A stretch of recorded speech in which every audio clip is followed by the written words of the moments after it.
Alright, hello and welcome to the Shark Stream. It's me! Did you miss me? I missed me. I basically ceased to exist for like a week and a half.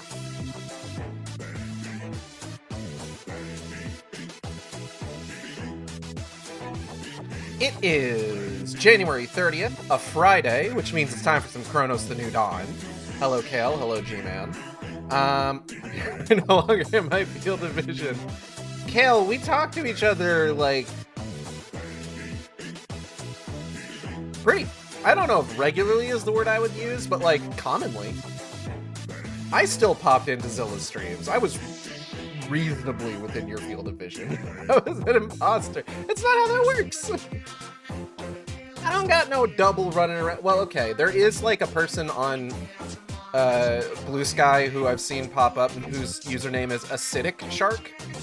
Her persona is very different from mine, though. There's a part of me that, like, real talk, like, I see her username pop up on occasion, and I always have to do, like, a double take, because I'm just like, wait, did I commission something? This doesn't look like my character. And then I'm like, oh, no, it's that person.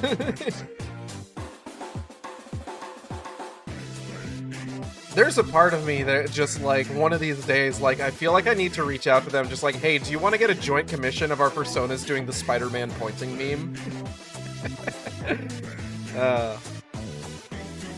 I have a feeling they're not as familiar with me as I am with them. Okay, so acid shark, acidic shark.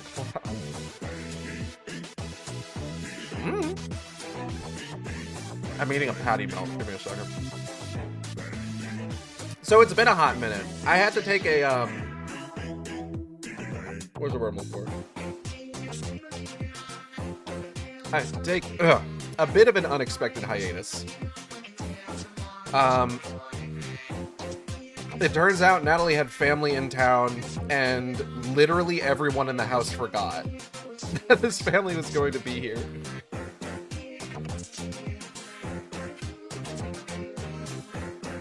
Not without, like, okay, like, that part of that sounds bad, but I want to make it clear, we had, like, an event on, like, the shared Google Calendar where it's just like, hey, this family is going to be in town for this period of time. And it's just like, okay, it's on the calendar. And then every single one of us forgot. Until, like, I want to say, like, a couple days before. So, like, when I said, like, on that FF14 stream, just like, oh yeah, you know, we got a normal week next week. It's just like, I wasn't strictly lying because I have Forgore. But anyways, we're back. Oh god, I have a bunch of shit to talk about. There have been various developments in, various areas of life.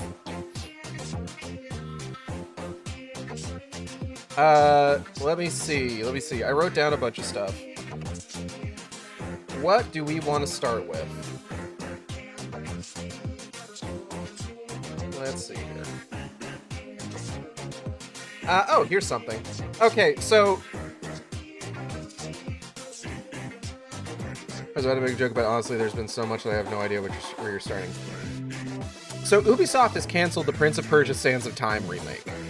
And everyone is shocked and, like, you know, devastated because people love Sands of Time. And I'm sitting here thinking, like, wait, you guys are surprised? What really? Because, like, I'm sitting here thinking, oh yeah, Sands of Time. That thing that they announced because they were in trouble for toxic workplace practices, and they wanted to distract from the myriad lawsuits that they were getting hit with. You're shocked that that got canceled? The only thing that surprises me is that it took so long. Like, my god, that was in development for, like, what, 4 or 5 years? For a game that they practically only revealed because they wanted people to stop talking about how sexist their workplace is?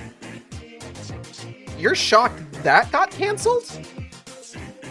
I don't understand anything anymore, I'm gonna be honest.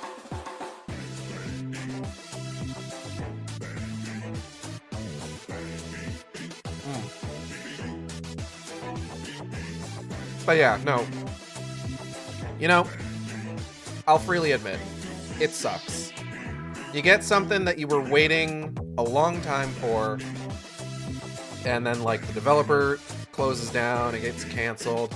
It's not a great feeling, obviously. And it sucks that this happened. I guess I'm genuinely, I'm kind of surprised. I try not to talk about cancellations and closures in the gaming scene because it feels like it's something that just kind of like keeps happening and is just a straight up bummer of a topic, you know? So I try not to talk about it too much, but like I couldn't help but like sit there just like, wait, really? Did we think this was coming out? I'm gonna be honest, I completely forgot about it after they announced it. I had no faith that the Sands of Time remake was coming out. I'm so sorry. And I mean, like, maybe that's unfair to like the people that were excited for it. Maybe that's unfair to the guys who were working on it. But at the same time, it's just like, bro, I had no faith. I had no faith this game was ever coming out. I'm so sorry. It was, in my mind, it was never happening.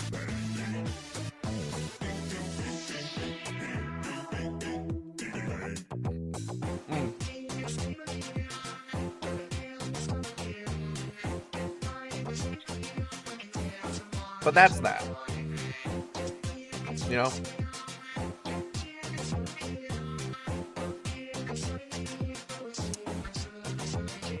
That's that whole thing.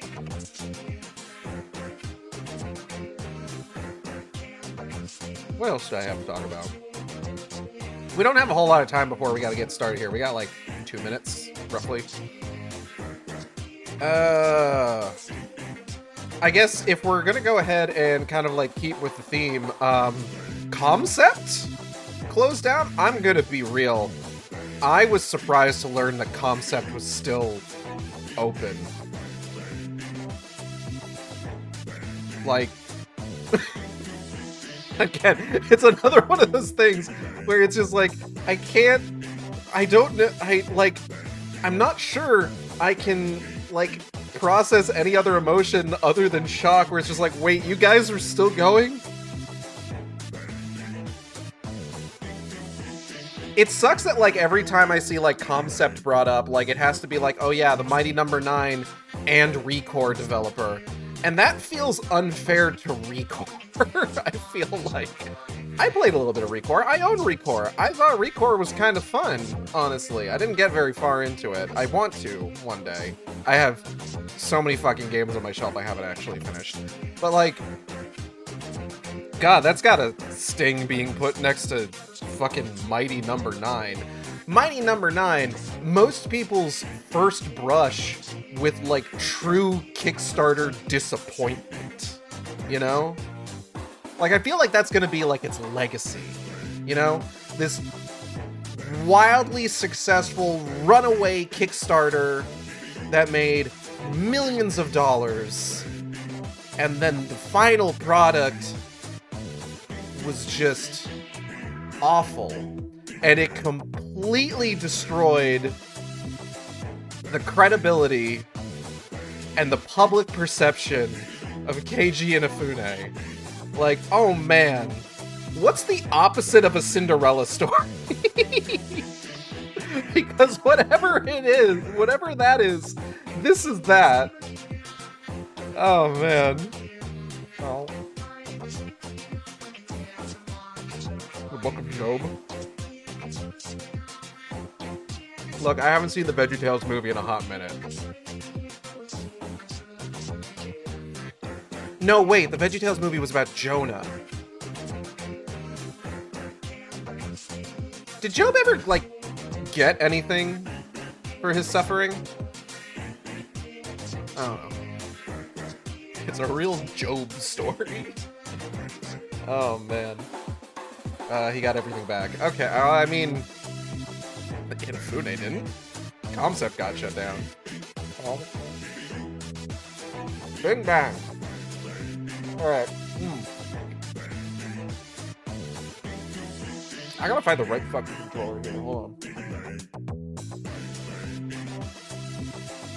I'm moving things around. Give me a moment. And his wife had to have 14 kids at late age 60. Oh, damn.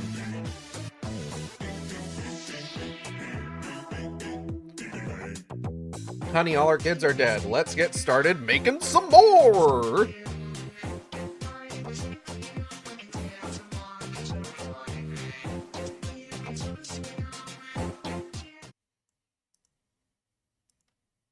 In terms of the ages of, like, biblical characters, 60 is basically 18.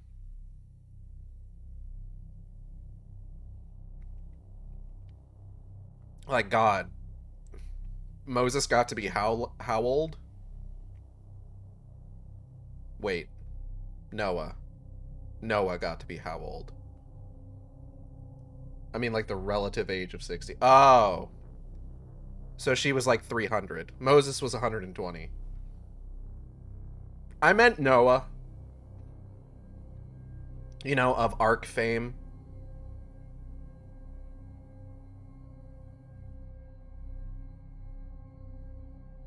You know, the game with the dinosaurs. Vin Diesel's involved with it somehow. I know of him. Ha ha! Ha ha! How very droll.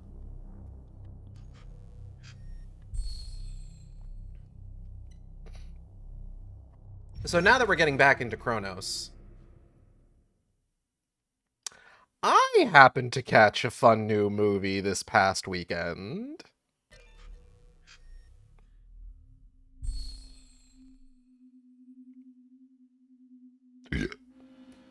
Excuse me. So on Saturday, me plus roommates plus Natalie, we all went to see the cinematic event of Fuck You, It's January. We went out and we saw... But before we get there, I had a bit of a journey to go on. On that day, Saturday, I decided, you know what? The only proper way to prepare for such a momentous occasion as this is to remember how we got here. So I sat down, I sat my sweet ass on that couch in our living room, and I rewatched 2006's Silent Hill and 2012's Silent Hill Revelation, back to back. Oh, man, what a time. My brother in hell, do you need therapy? I mean, really, the only thing that I would need to, like, worry about there is having to, like... I've seen Silent Hill Revelation so many goddamn times. But, ooh, let me tell you one thing. Hello, AK4. Let me tell you. It was nice, honestly, going back to the original Silent Hill movie. I still maintain that that film is pretty good, all things considered.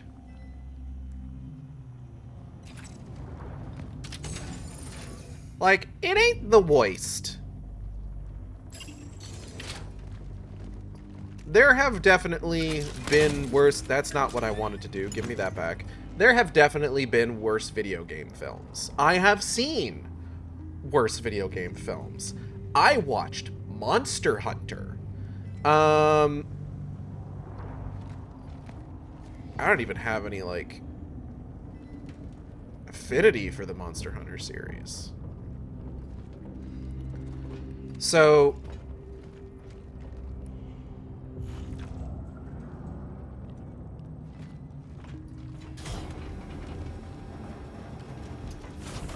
I rewatched it. I enjoyed it. Hello, Necromancer Kobold.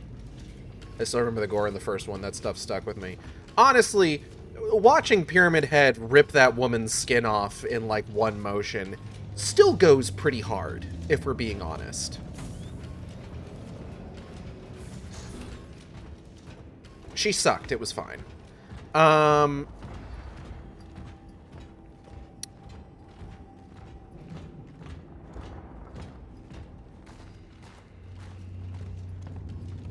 But, like, it was interesting going back and, like, seeing, like, the Silent Hill movies, one thing that's genuinely great about the Silent Hill movies is that they are 100% the kinds of films where every time that you rewatch them, I'm now noticing that there's, like, chromatic aberration at the edges of the screen as things go out of focus.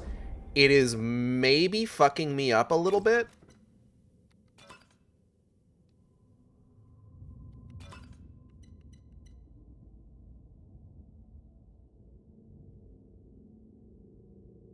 Let's do cutscenes only. I never noticed that until exactly this moment, and now I'm never gonna not notice it, is the problem. Okay. But the Silent Hill films are 100% the kinds of movies that, as you watch them, the more you watch them, you notice new things here and there. And I like that. That is one thing that I value above all else when it comes to cinema. Is if I can watch the same movie multiple times and notice something new every time. For good or for ill.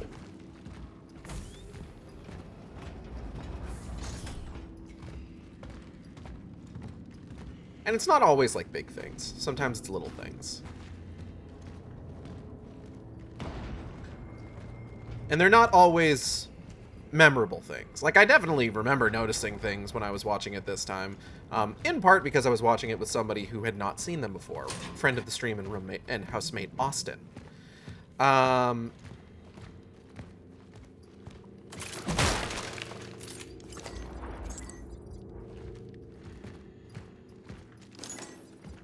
damned if I could tell you specifically what it was that I had seen.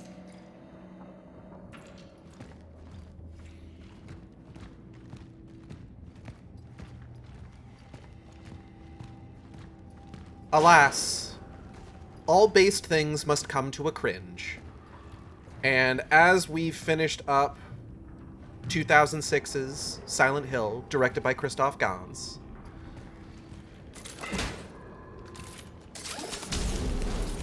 we then went on to experience, to indulge ourselves in Silent Hill Revelation, also known as Silent Hill Revelation 3D, colloquially known as Shred. And boy, howdy, that movie sucks ass.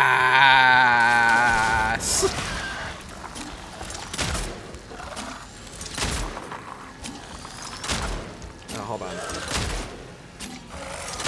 There we go.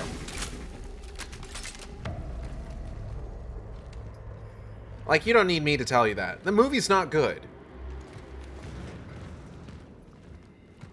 But, oh man, is it fun to watch.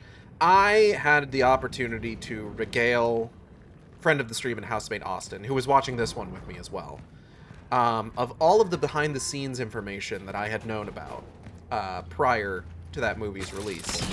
God damn it. I'm so sorry. I was playing the Silent Hill 2 remake prior to this, and I've got the button layout all fucked up in my mind. A lot of the behind-the-scenes information I know courtesy of one Silent Hill superfan, Kemiro.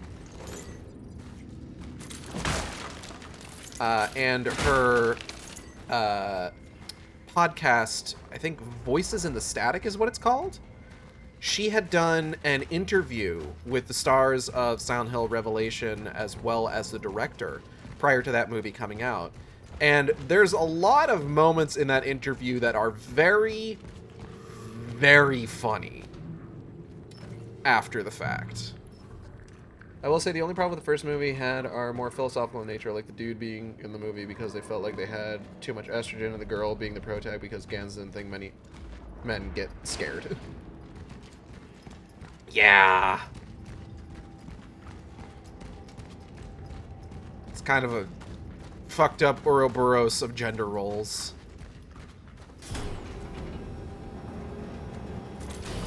Okay, I want to get an idea of what I've got for... Oh! Oh no.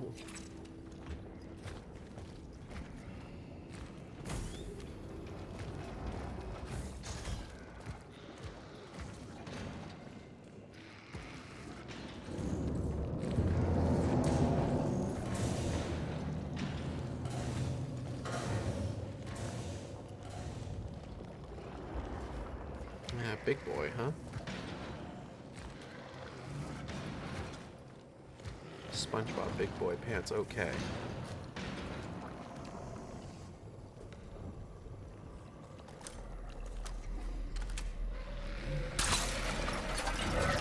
There we go.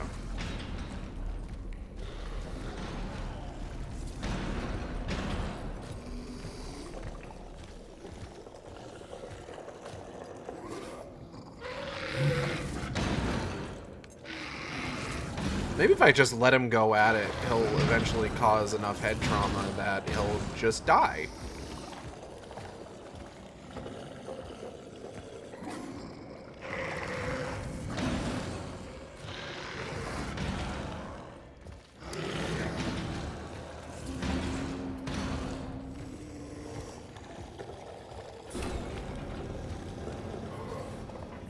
No, I should take him out. There's cool stuff over there. Yeah, that second film is just a shredder where good to okay ideas get mulched into garbage.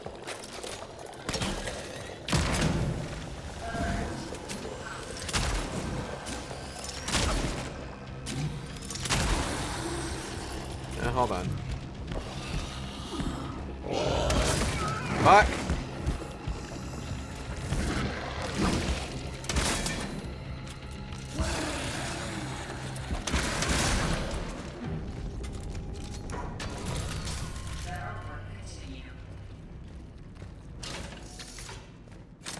Or...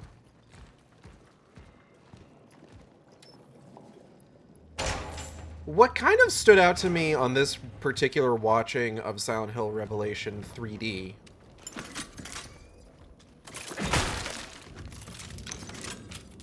was how much of that movie consists of just like, okay, this scene is done, let's move on to the next one.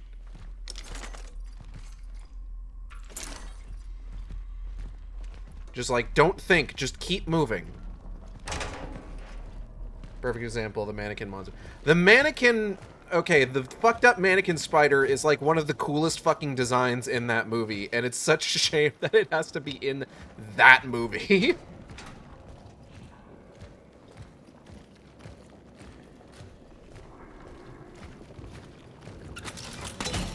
Damn it. Did it again. I'm glad I can retrieve these.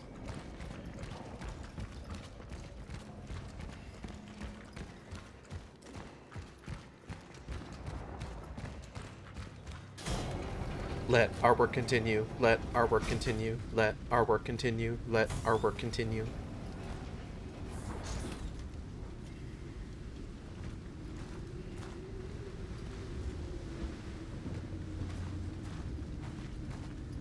Okay.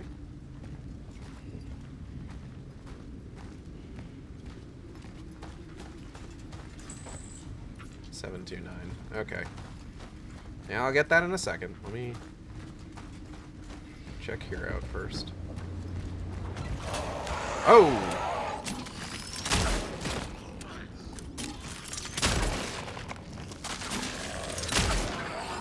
Really wish you wouldn't, bud.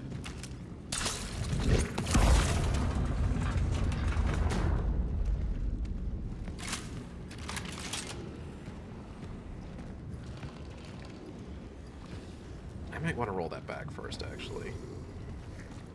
Hold on.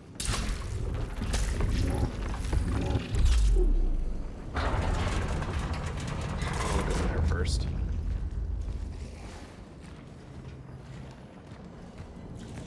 But yeah, it's...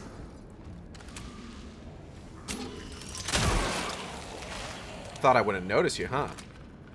It's interesting to go back to that movie. Just because, like... Because this was one of the things that came up in that interview that I mentioned, where the director was talking about how, like, oh yeah, you know, the first movie... it's very, like, slow-paced, but this time we just kind of, like, keep things moving. We don't like...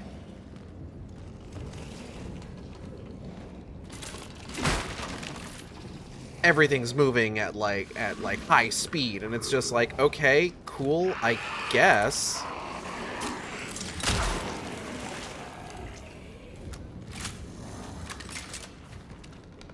I'm not sure if that's something to be proud of, necessarily. I didn't need to shoot that. I could have just punched it. That was silly of me.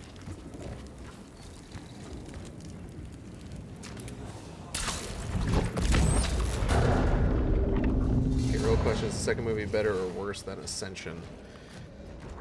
Oh, man. I have not experienced Ascension yet, but I have been hearing... I have heard extremely bad things about Ascension.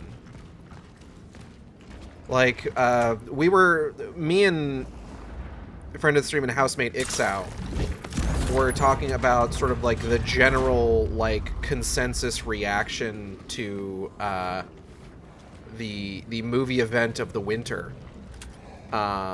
Which we will get to discussing in but a moment. And apparently there are people that are saying, like, oh, it's the worst possible thing that you could have gotten out of Silent Hill. And it's just like, you really can't say that when Ascension exists.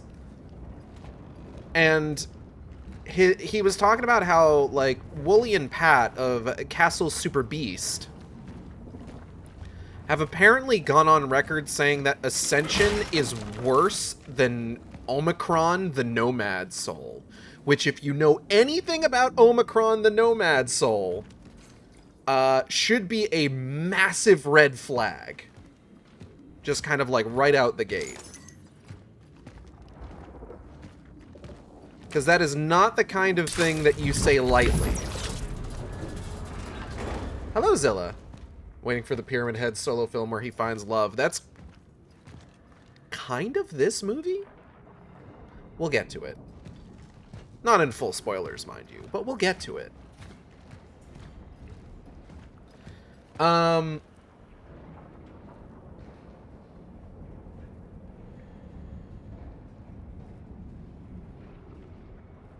Where was I? So, Silent Hill Revelation. So there's a lot of stuff about Silent Hill Revelation that, like, just, I don't know.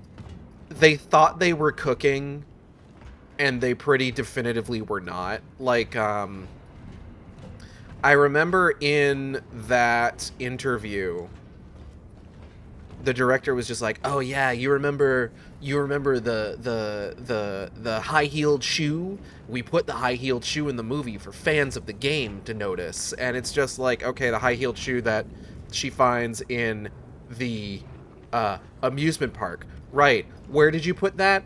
In the hotel room? Yeah. Okay. Yeah. Okay. Yeah. Sure. Sure. Yeah. All right. That's fine. Probably. I don't fucking know. Whatever. I guess. Or, like, every single person in that interview talking up, like, oh, the lobotomy monster. We've got this lobotomy monster that's super cool, and it's such a great scene. And then, like, you get to that scene in the movie, the monster comes out of nowhere and is dispatched in, like, 10 seconds. And then never shows up again. And it's just a fucked up guy. Passcode found. 364. Data registered. Like, he's just a fucked up man.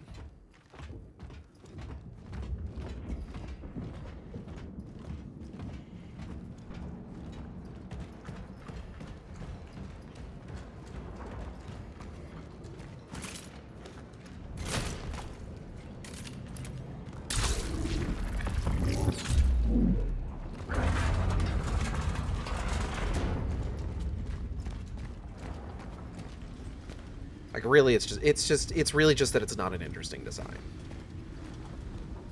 But again, there's just so much shit in that movie where it's just like, okay, that happened, let's move on to the next scene. Just like constantly.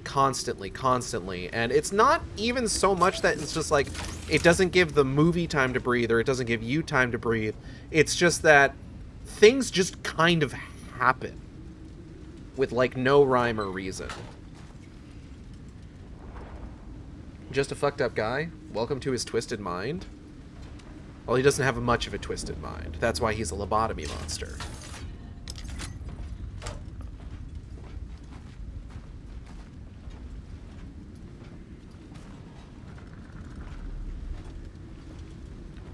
Now, one of the fun things about Silent Hill Revelation is that it ends on 3 sequel hooks, one of which is technically a prequel hook.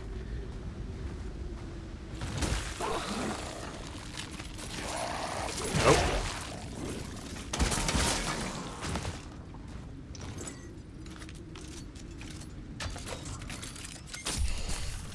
Because to give you a little bit of behind-the-scenes details here, Sean Bean was cast as the character of Chris Da Silva in the first movie. Because he was given that part because the crew decided that, like, yeah, he kind of has a James Sunderland-ish look to him, which they figured they could leverage for a potential sequel. Which, you know, not a bad idea, given how that movie ends. Not the worst idea in the world. And then, of course, they ended up going the Silent Hill 3 direction instead for Silent Hill Revelation rather than 2. So when the end of Silent Hill Revelation comes along, and Chris is just like, Rose is still in there somewhere. I gotta go in and find her. It's just like, okay, this is clearly a setup for a Silent Hill 2-esque story. You've got a guy going into Silent Hill to find his wife.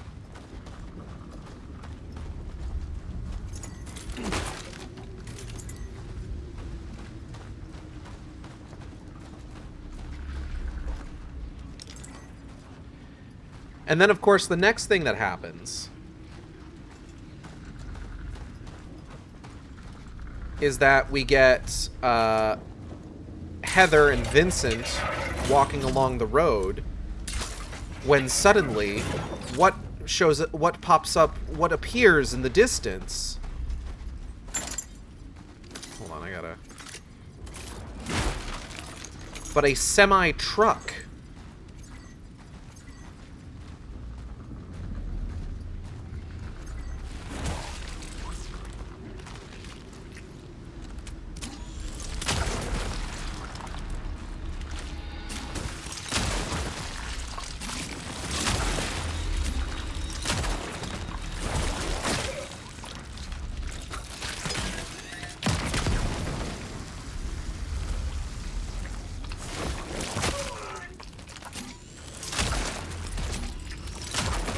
Oh, for fuck's sake.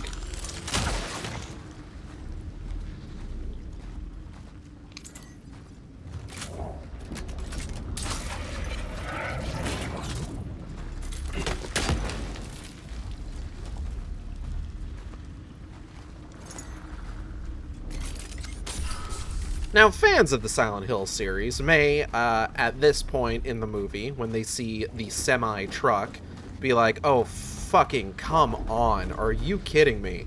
Because who is driving said semi-truck but one Mr. Travis Grady of Silent Hill Origins, whose entire concept doesn't make any goddamn sense for the movie version of events to begin with. So, like, the clear and obvious, like, setup here is, oh, we're setting up the possibility of doing, like, a Silent Hill Origins movie. Because, I mean, like, it is the only other game in the series that, like, ties in narratively to any other game from, like, the original like, run of games. You know? So, like, on some level, it would, in fact, make sense.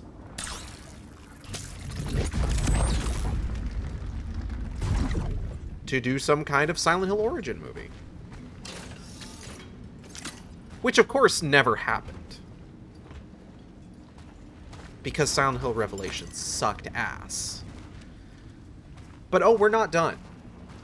We've only gone through 2 of our sequel hooks over the span of 3 minutes. Our final sequel hook, of course, comes when in our intrepid heroes driving off, accompanied by one Monsieur Travis Grady, a police escort is following a prison bus going into Silent Hill, which is weird considering that all of the roads going into Silent Hill should be closed down because of the coal fire still burning underneath and the fumes that would result from it.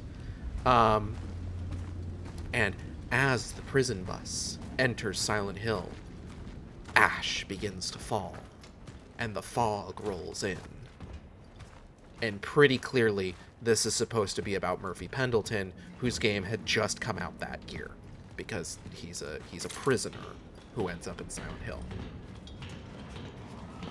So obviously the intention is, oh, we're setting up a Downpour movie, which of course never fucking happened because Silent Hill Revelation sucks ass.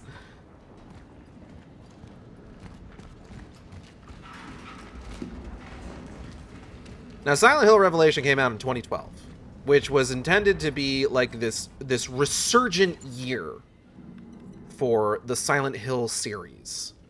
This was supposed to be where they brought it all back. You know? We were supposed to see a Silent Hill renaissance. This, of course, did not happen for a number of reasons. And those reasons number 4. Those reasons are Silent Hill Revelation, Silent Hill Downpour, Silent Hill the HD Collection, and Silent Hill Book of Memories, which all came out in 2012. And it's pretty clear that Konami was banking on 2012 basically being the year of Silent Hill. Only for it to completely fall flat because they didn't try that hard. And then we didn't get anything else for about a decade. Give or take.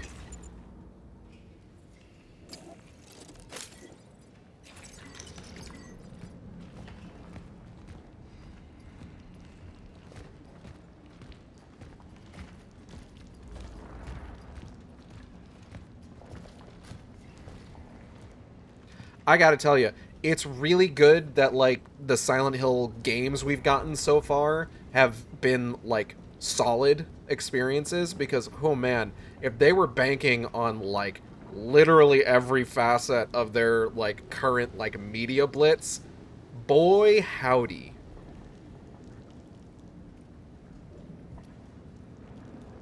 So, of course, fast forward.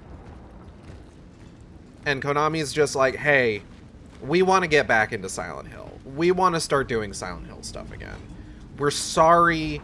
We are so sorry that we pivoted to pachinko machines as hard as we did. Will you ever forgive us? And we collectively were like, you gotta really earn it. And their response to that, of course, was Silent Hill 2 remake by Bloober Team, which left a lot of people just like, ooh. Understandably. Which, oh man, there's additional news about that, but we'll get to that in a second. So, that wasn't the only thing, of course, that people were looking at. We got a couple announcements of some other things. We got an announcement of something called Silent Hill Townfall, which we haven't heard anything about in a hot minute, which is concerning. We got an announcement of Silent Hill F, written by the When They Cry dude, which is like, fuck, okay. That's a name I recognize. Well, it's a screen name I recognize, but, you know.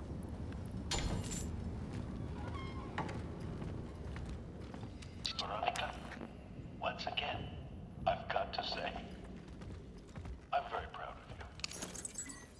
From the moment you came to me, I knew you were an exceptional student. I didn't think it would cause me to work with a professional of such mastery in the future. Forgive me, it's just good to see you back. In those darkest of times. See you tomorrow. Have courage. Sure thing, Zibbert. Oh, fuck. Oh, fuck.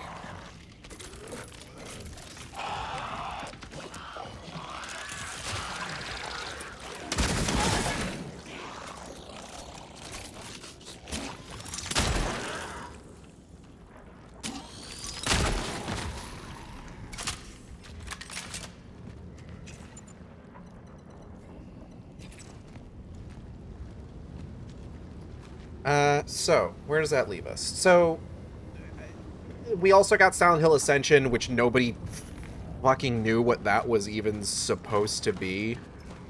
They did not explain it particularly well.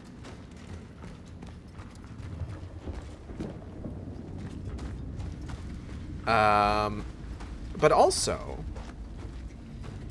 lo and behold, you mean the entire media announcement that was just, hey, here's some random things we're doing that were just supposed to be nothing appetizers for a third Silent Hill movie that is even funnier now that Silent Hill 2 Remake is good, actually.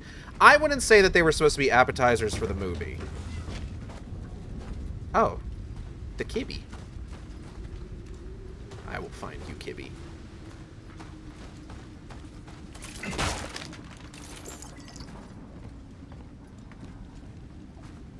Because I would argue that, like, the big announcements there were supposed to be Silent Hill 2 Remake and Silent Hill F. Like, without a doubt.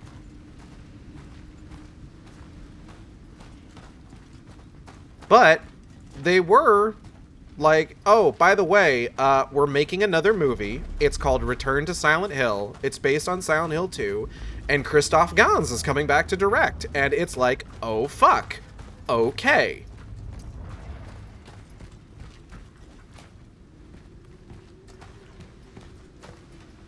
Because, believe it or not, there are actually a fair number of people who, like me, hold the opinion that the first Silent Hill movie was not bad. A pretty enjoyable flick that, at times, even was pretty close in terms of, like, vibes to the game it was based on. Even the isolated begin to change. We need to conduct detailed laboratory tests on their bodies. Those who survive the first stages of the disease, they merge with each other. It's as if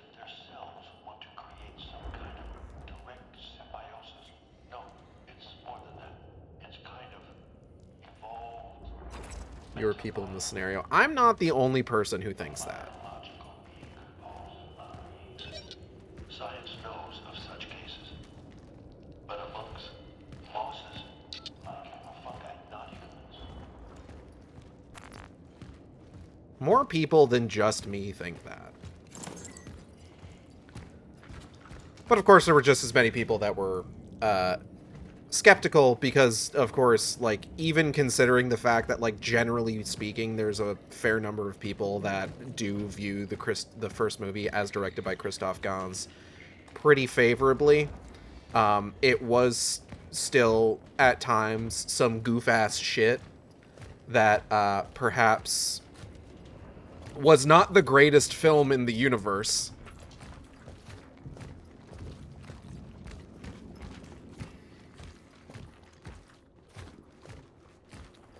But, you know, Gans tries. In fairness, depending on its quality, the quote that I can only paraphrase is, "We're excited for Silent Hill 2 remake. We hope it's as good as the new movie." Will be one of my favorite poorly aged quotes.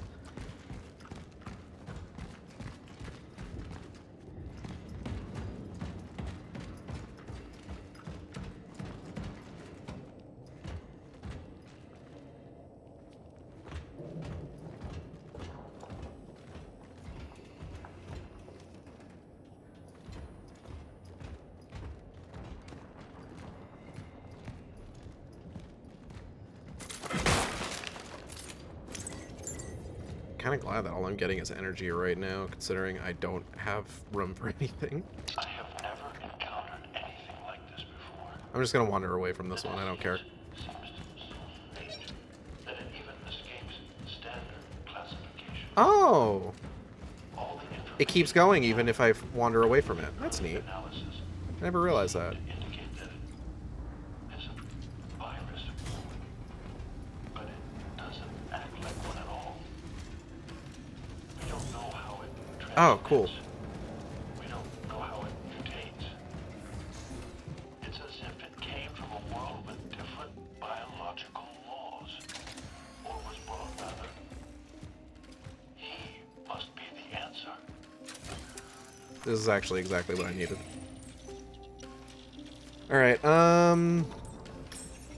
I need to sell the fan heater and the energy bank.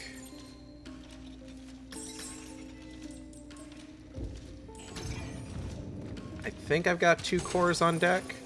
No, I've just got... Oh! I've got 2 cores in my inventory and a third one on deck. I can go ahead and get the final resources limit upgrade. And, more importantly... Oh, I already have all the Arbalest upgrades. Okay, never mind then. Let's see what we can do here. Oh, bitch.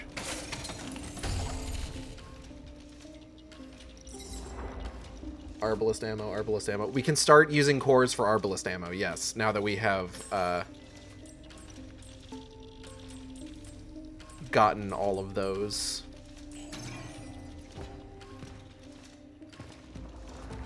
So there should be... Nope, this is shotgun ammo. I feel like usually there's like an item box that has like Arbalest core in it, but you know, whatever. The relic, but the orphans caught me by surprise. They seem to have adapted to the conditions here, which gives them a strategic advantage. The underground has become a safe place for them to multiply unhindered. If I do not stop their accumulation, they will pose a terminal threat to my successors. Destroying the nest is now a priority. My target will have to wait for those who awaken after me. Such is our calling. Check Discord. Okay, 1 second.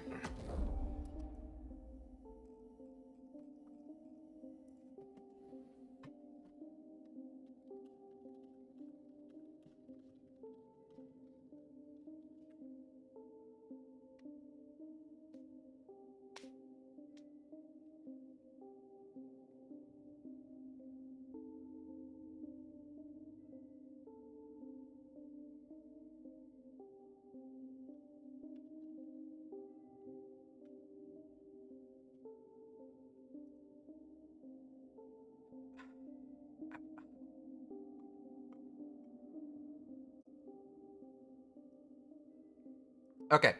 I am going to be right back, folks. Alright, we're back. So, it is announced. The Return to Silent Hill. Directed by Christoph Gans. And what follows is several years of not getting any information about the movie. And when it's coming out. So that sucks.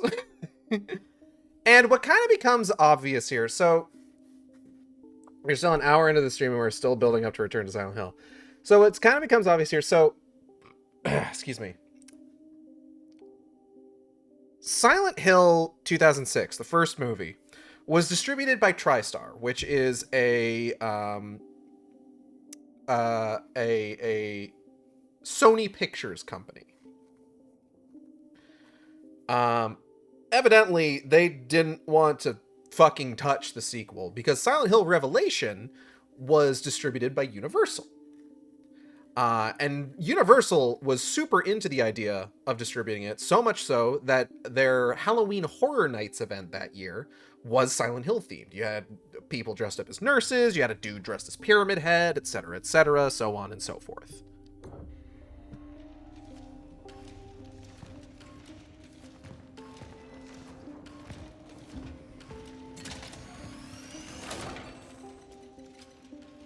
There's Silent Hill every now and then for HHN, but yes.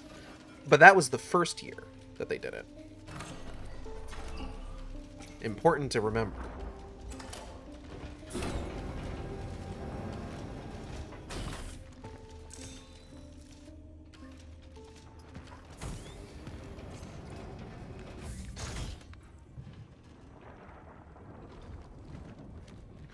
So...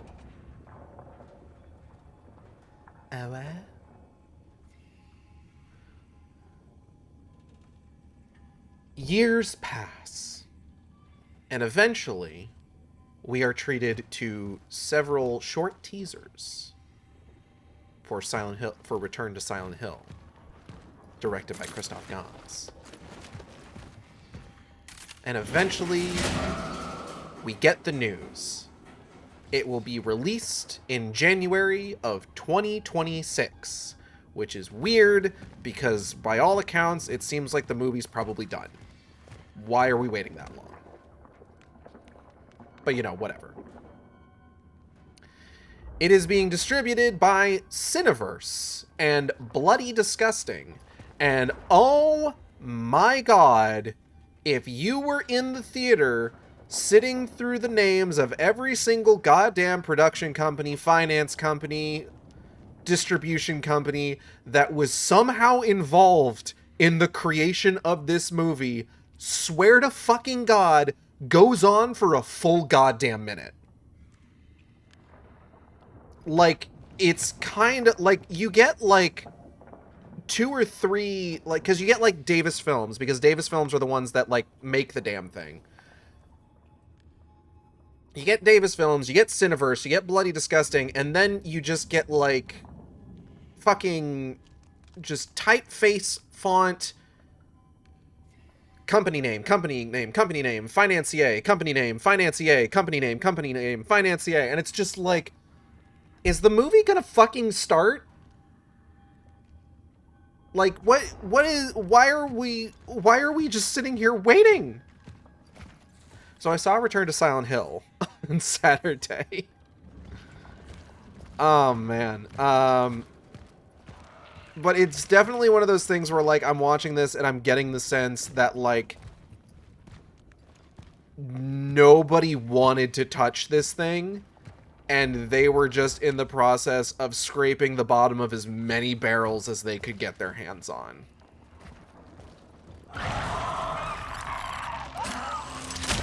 Fuck.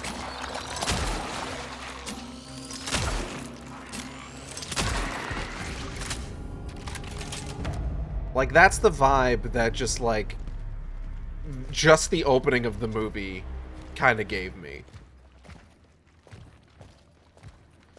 So Return to Silent Hill is a movie that is ostensibly based on Silent Hill 2.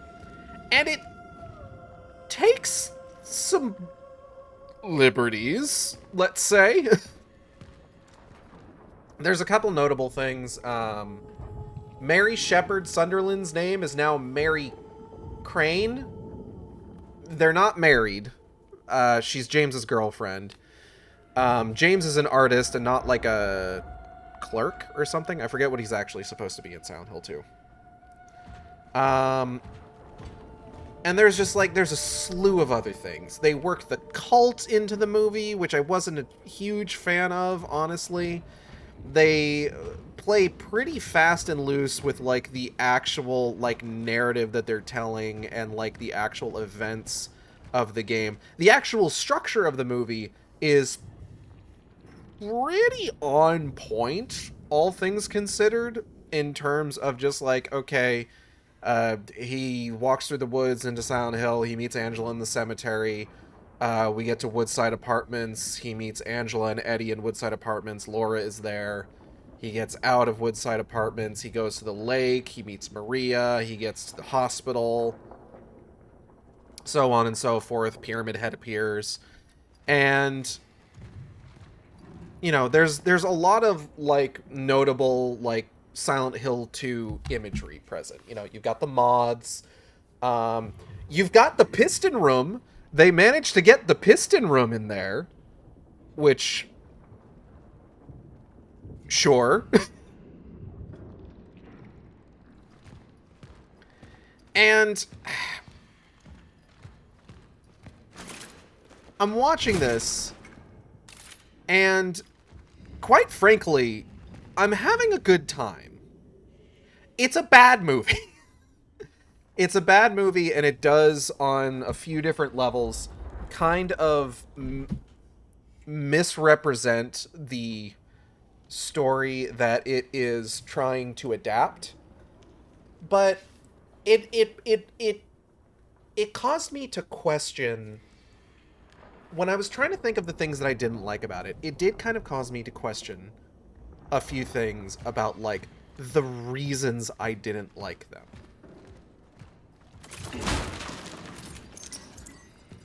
Like, yes, I could sit here and talk at length about the various ways that this movie is entirely unlike its source material.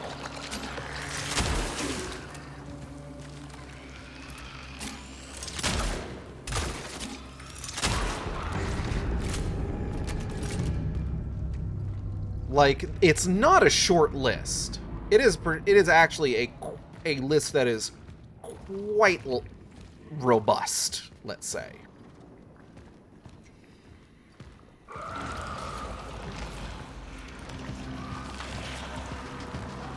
Okay.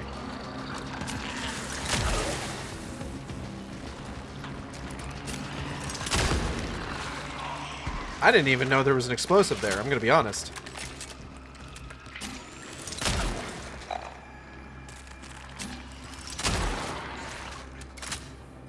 You're a Silent Hill first movie enjoyer, that means you're okay with things being different from the source material. Yeah, but like,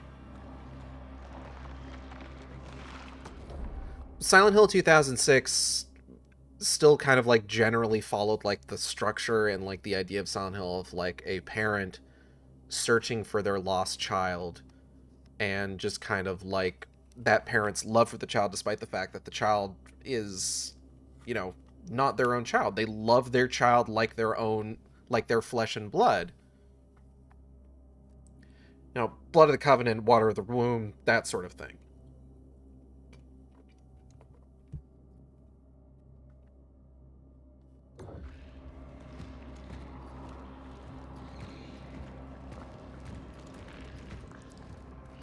And just like the abuse, just like facing the abuse that this child suffered at the hands of like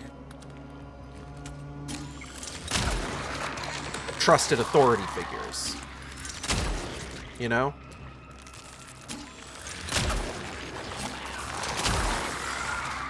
Like that sort of thing.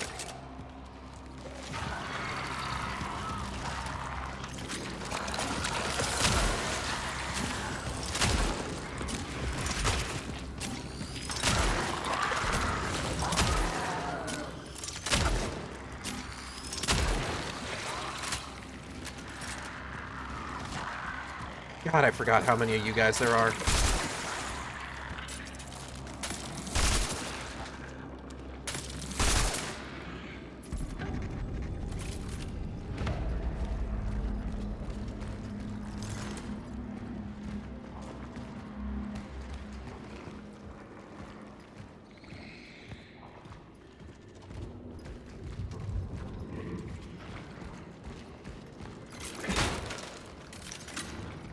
But Return to Silent Hill does make, like, some pretty notable changes, especially to, like,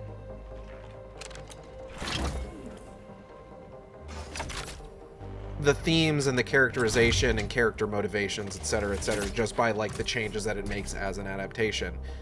And, again, I could stand here all day discussing, like, how this movie changes... Hold on. Acquired the gravity boots. Heading back to the rift. I could sit here all day and talk about, like, the various ways that this movie changes the source material. Whether those changes are good, if there's anything that I can think of that, like, I feel as though misses the point. But I started thinking about it. Because, like, at the end of the day, what am I concerning myself with? What am I complaining about? I'm complaining about the fact this movie does not 100% one-to-one follow the narrative or the structure of the game that it is intended to be an adaptation of. But do I necessarily want it to? Like, what is serviced by this movie being a one-to-one adaptation? What is serviced by me seeing these same events again play out in exactly the same way that they did the first time that I experienced this exact series of events?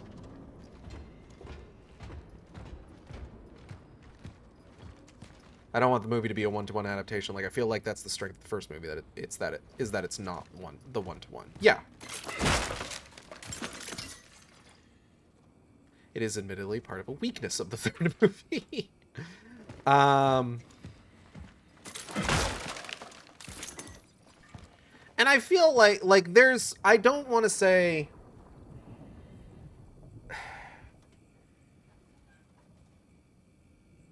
I don't want to say that there isn't, like, a legitimate angle that you could approach that from with regards to sort of, like, criticizing Return to Silent Hill. Like,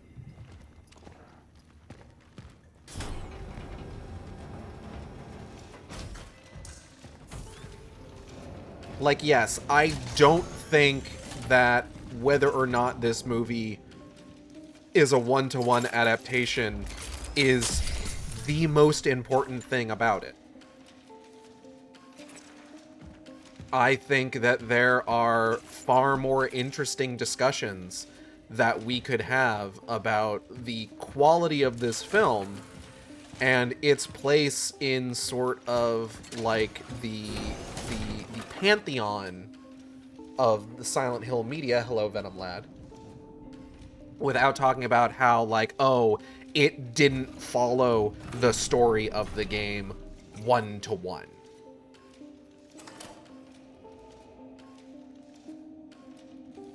But that being said,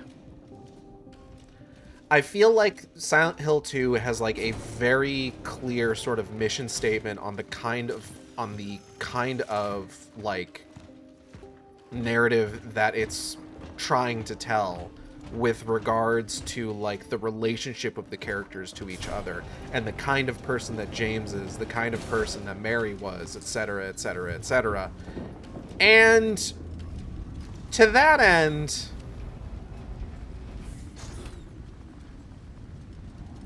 Return to Silent Hill is kind of James Sunderland Apologia, the movie.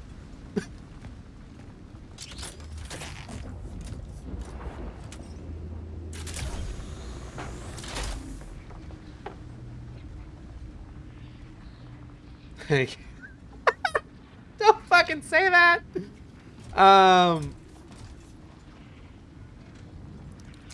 Like, I can't believe I'm saying this, but reevaluating James Sunderland as a character is something that was done with a greater amount of nuance by fucking Bloober Team, of all people, with the Silent Hill 2 remake. In the Silent Hill 2 remake, James Sunderland is still kind of a cunt, but he's not as big of a cunt as he was in the original Silent Hill 2, and it kind of goes a long way to sort of, like,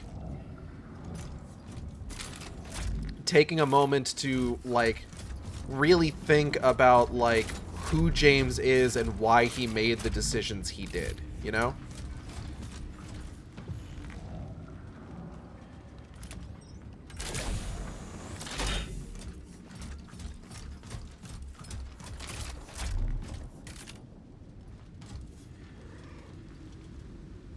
Oh, the baby.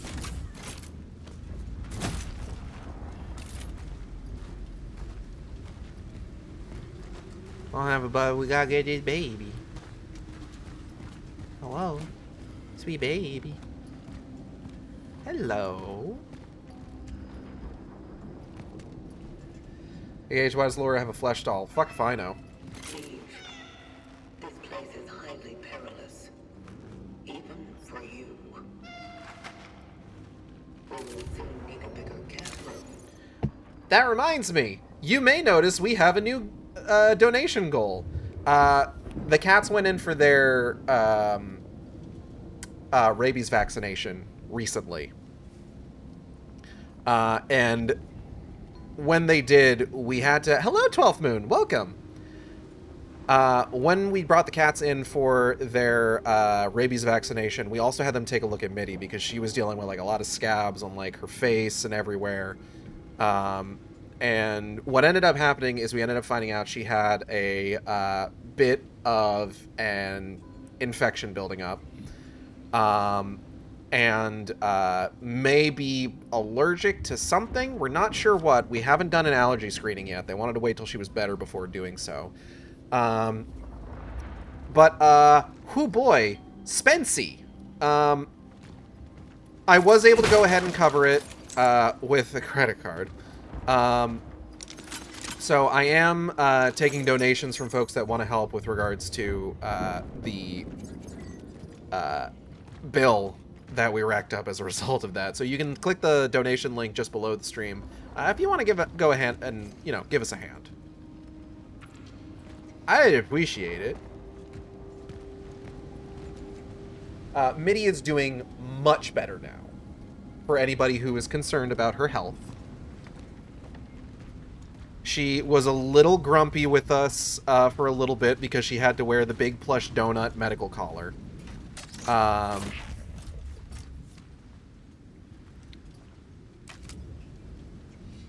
But we have since been able to take her off of that now that a lot of her scabs have healed up. And she is back to her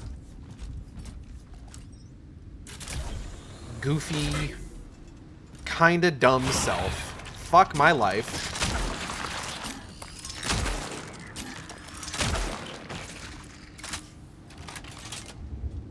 Spooky, scary skeletons and shivers down your spine. I forgot I still had that active. Kale, thank you for the $6.66 donation.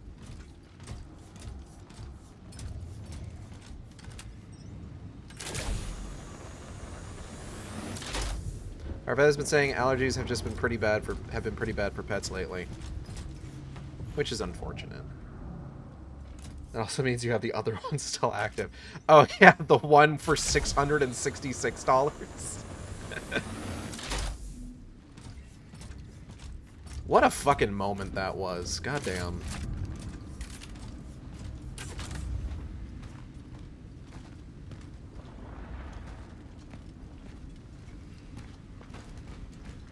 Anyways, return to Silent Hill.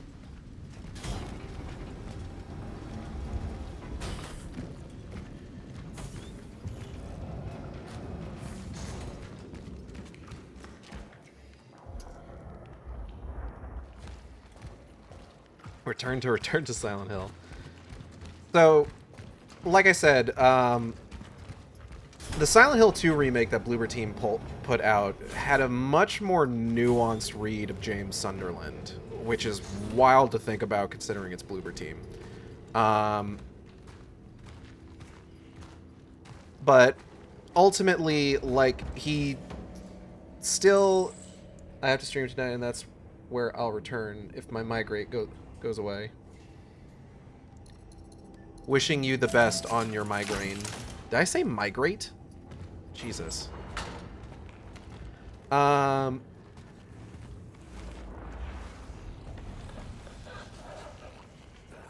to migrate.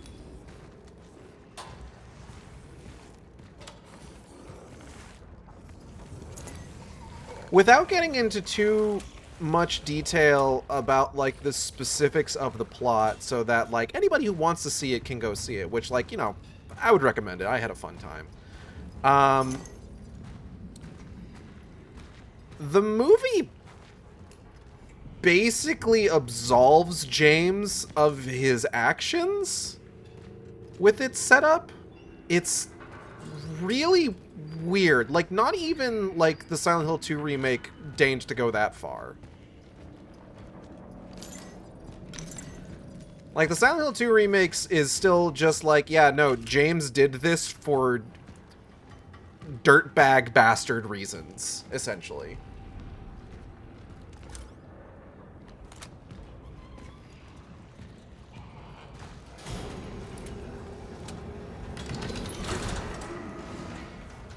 James is not forgivable in the foul.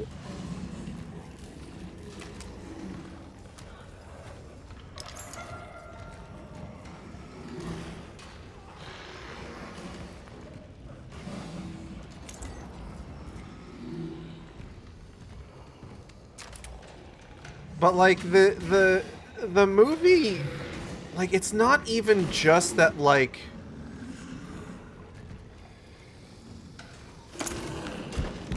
Oh, fuck.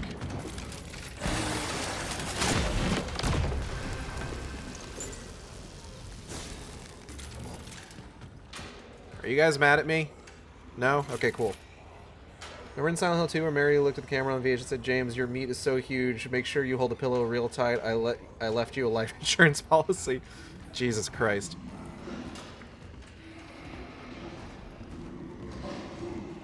The movie kind of goes out of its way to, like, be like, hey, not only was everything that James did 100% totally reasonable and understandable within the context of what happened, but also he did the right thing in the end. And it's so fucking weird to watch happen in real time.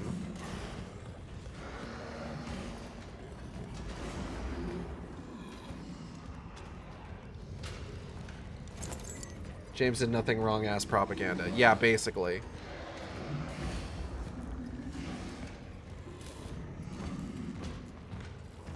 Like, that's essentially what we're dealing with when it comes to Return to Silent Hill.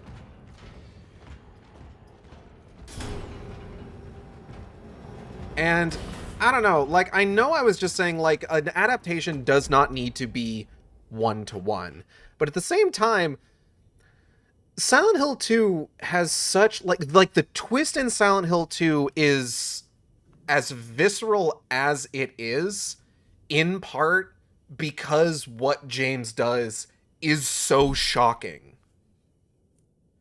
And just kind of, like, goes against his entire stated mission for being in Silent Hill in the first place.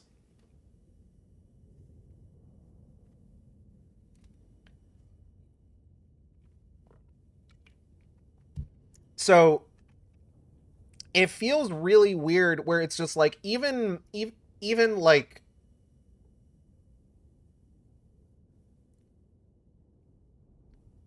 accepting the fact that the movie isn't going to be, like, one-to-one with the plot of the game, it is, like, very strange to then at the same time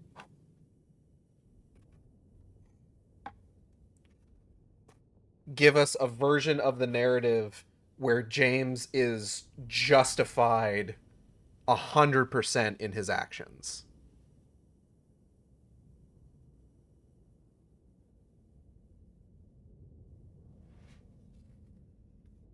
Sorry, give me a moment.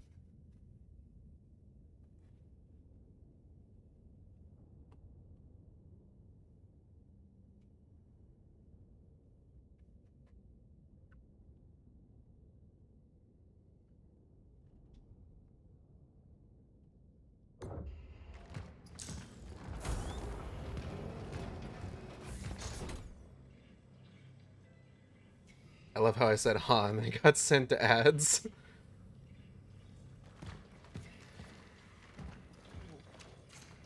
Sorry, to condense the discussion.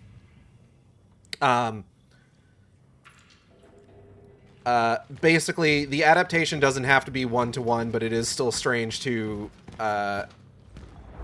adapt it as a version of the story where James is justified in what he did, given that part of the crux of Silent Hill 2's entire plot and the twist is about how what James did is shocking and unforgivable in its very concept.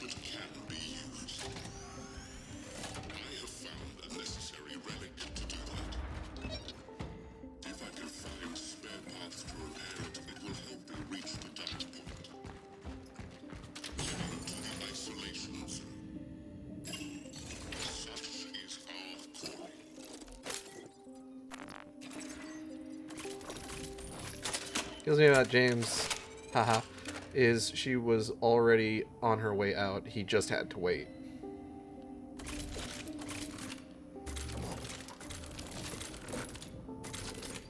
Such is our calling.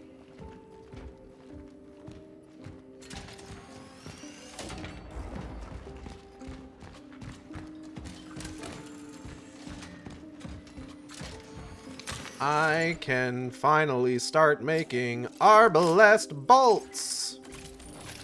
Let's load 2 up in this baby. Fuck yeah, let's go, dude. Alright. It was the cult's fault. Leave it to a man to not have patience.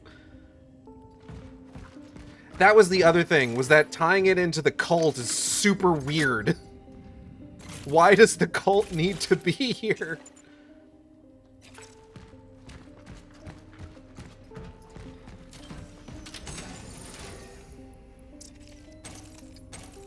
Fuck.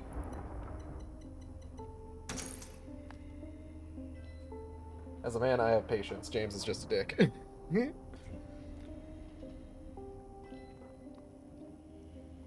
Ah.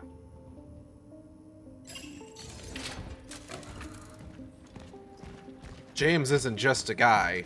He's also a white guy.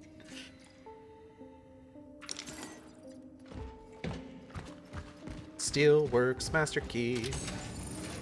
Alright, I think I want to... There we go.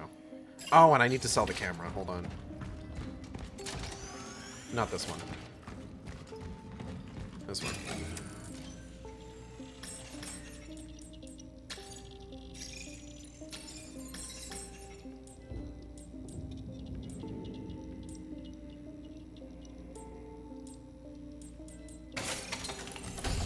Reload speed on the pistol.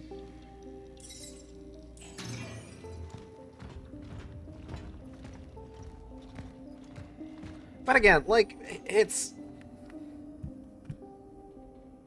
it brings me back around to this idea. It's just like, okay, like, again, how much of this is, like, stuff I need to really be that upset about? I'm not, like, we're not talking about, like, hey, we modded Silent Hill, the original, like, we're not talking about, like, Konami being like, hey, we're re-releasing the original version of Silent Hill 2, but we've changed the ending so that James is the good guy now, and everything that he did was correct. Bloober Team didn't even do that with Silent Hill 2 Remake. We're talking about a film adaptation, and it's not Silent Hill 2 the game. It's Return to Silent Hill the movie.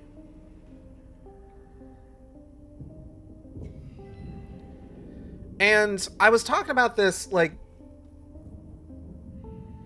I was talking about this when I was in one of friend of the stream Zilla's art streams the other day, where it was basically like I feel weird getting upset about an adaptation making changes to the source material, because again, it's not just a question of like, oh, well, what do I want? Do I want just the same story told to me again in a different medium exactly as it was? Do I want nothing, absolutely nothing new about it or anything like that? Or do I want to be surprised? Do I want to see... Let me finish. Do I want to be surprised? Do I want a fresh experience? And the more I thought about it, the more I sort of like started to think about like, well, okay, well, where does the idea of like needing something to conform specifically to what I want it to be lead, right? Like, where does... Like, if we're super strict that everything needs to stay in a particular spot, that stories need to be told in a particular way, what does that lead to? Like, are we stifling potential creativity? Are we denying ourselves new experiences?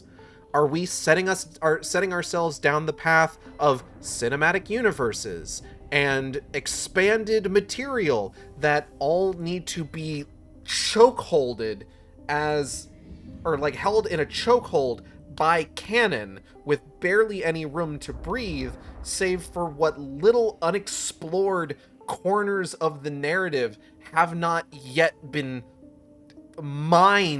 strip mined for all their resources?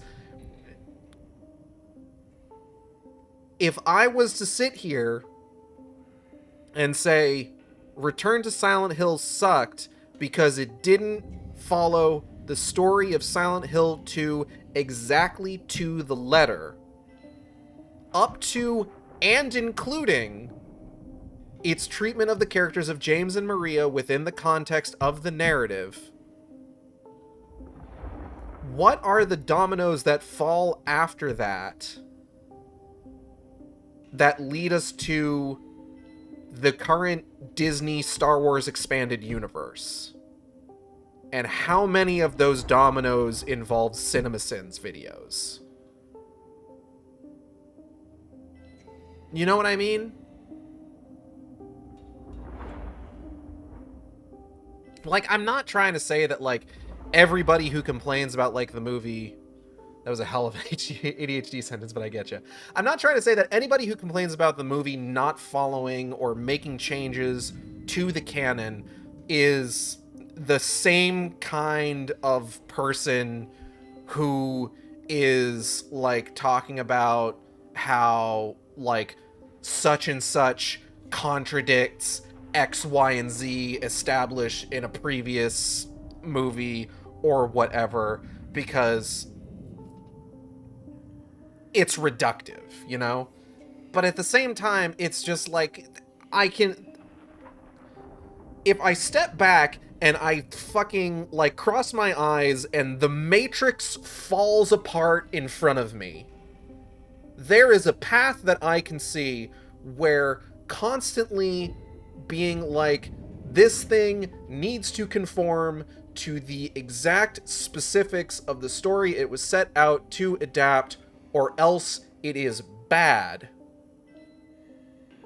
eventually leads to the possible death of any kind of creativity whatsoever. And I know how absurd that is to hinge all of that on a film adaptation of Silent Hill 2, but like it is a concern that I can't help but get out of the back of my head. Sorry, the copium is really strong. Listen. The movie's not good. The movie's not good. It does not deserve me defending it in this way. But it's just like this isn't what my view of this hinges on. It's what's kind of knocked all of this loose in my head, because there's other examples of this, you know? I'm an ethical hater. You are out advocating me. Okay, like, I need to just make this clear. This isn't exactly a defense of Return to Silent Hill. This is more of a... What's the word I'm looking for? This is more of an appeal to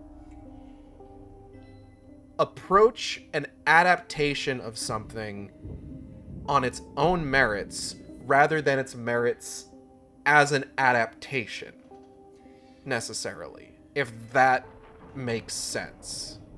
Because, like, there's plenty of adaptations out there that completely just, like, hating Return to Silent Hill for the right reasons, not simply because it's not the thing it's based on. Yes. The idea of, like, hating something for what it isn't. Because there's plenty of adaptations out there that change fundamental details of what they're adapting.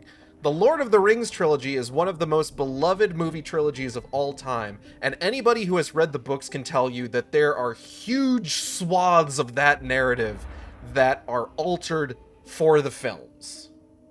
Tom Bombadil doesn't even fucking show up.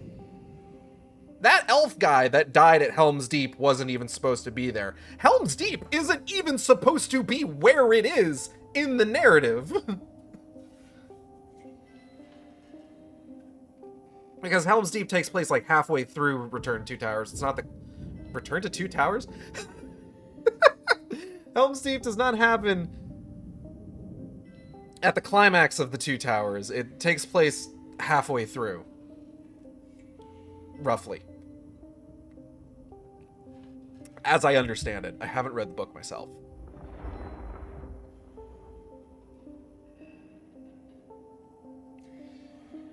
But it's just like, how many times do we need to, like, look at something that is an adaptation and, like, the very first words that we need to use when talking about it is, it's not a very good adaptation, rather than, like, okay, let's take this at face value, let's move forward with what it's giving us, meet it at its level, discuss its qualities as a piece of media first, and then we'll who gives a like, we can worry about the adaptation of it after that. Like, okay, what's another good example? Rings of Power. If we're already on Lord of the Rings, let's talk about Rings of Power. As I mentioned before, I've been reading The Fall of Numenor on and off for a little bit, right? Which covers basically the events of the Second Age of Middle-earth. And it lays out a pretty clear timeline of when specific things happen within the narrative of the Second Age of Middle-earth. And the Rings of Power condenses a lot of that. Like, it has, like, the whole, like, usurpation...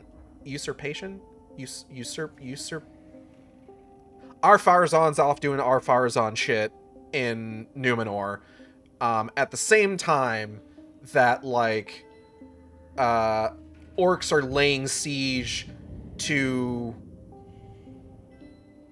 whatever the fuck that elven city was called. The one that Celebrimbor is in.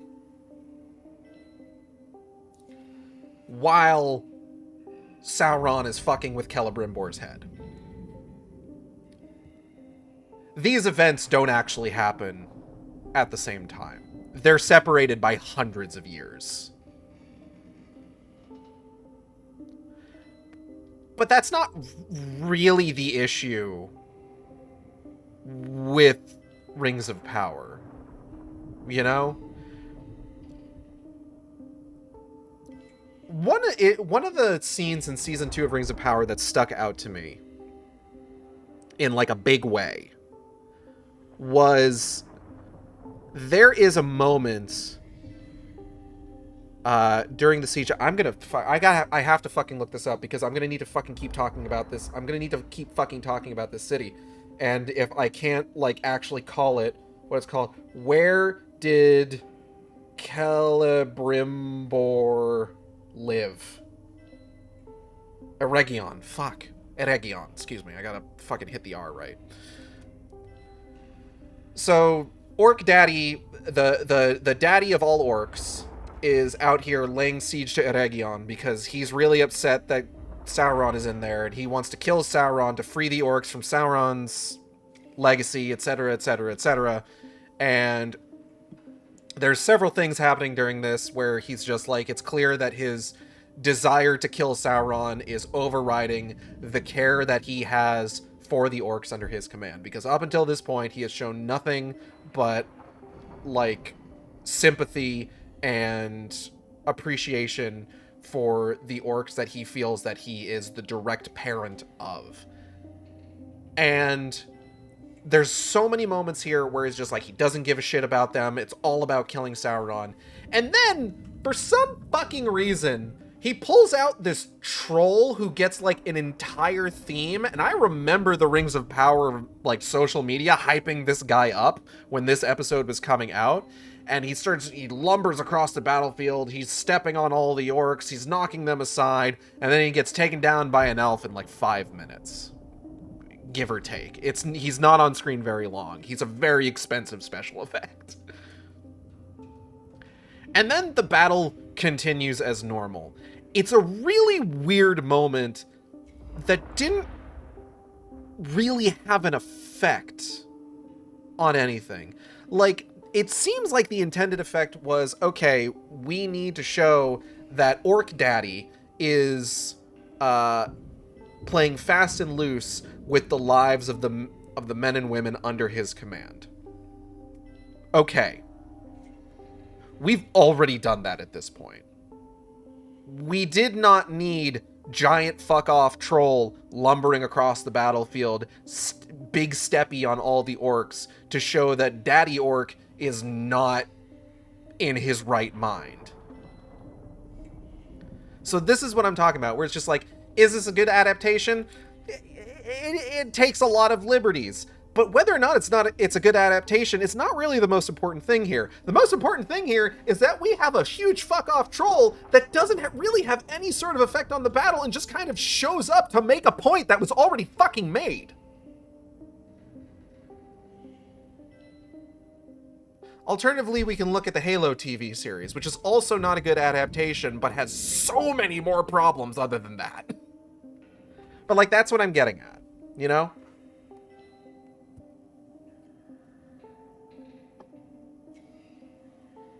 There's so much whack-ass decisions in Return to Silent Hill. So much goofy shit that, like, I want to talk about it more, but I feel like I need to, like, I don't want to get too spoilery, really. But, like, there's so many strange decisions that movie makes. And by God, I had so much fun with it. I am looking forward to when I can get that movie on home media and just pore over it again and again, just looking for new details that I did not catch the first time. Like, that's the thing that I'm most excited for. Where am I going?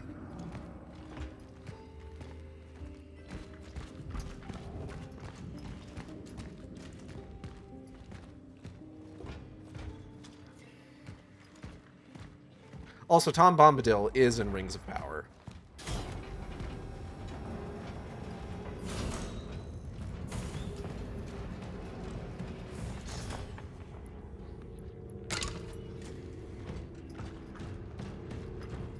So Return to Silent Hill.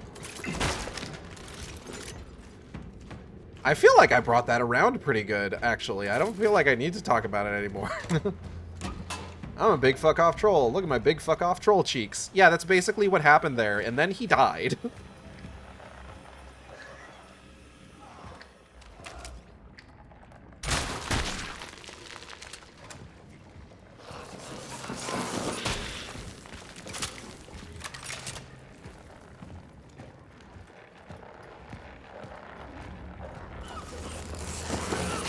Ow, fuck. Ah, shit. So, Gage, when you, Silent Hill's biggest defender, yes, looks at Return to Silent Hill, so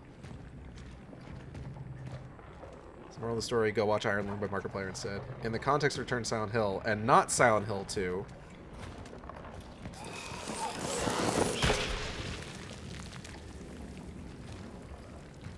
yeah.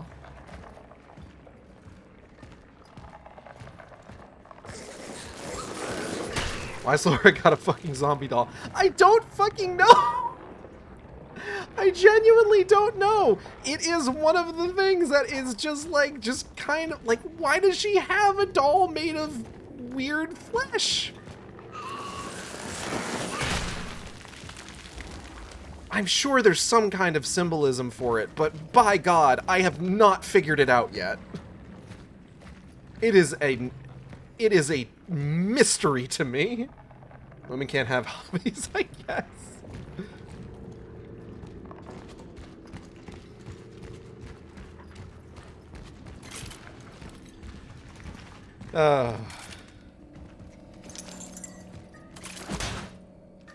I'm actually going to see Iron Lung this weekend.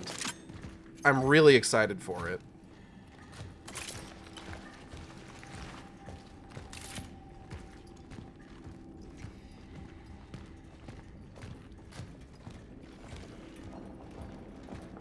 So excited for Iron Lung. God, yeah.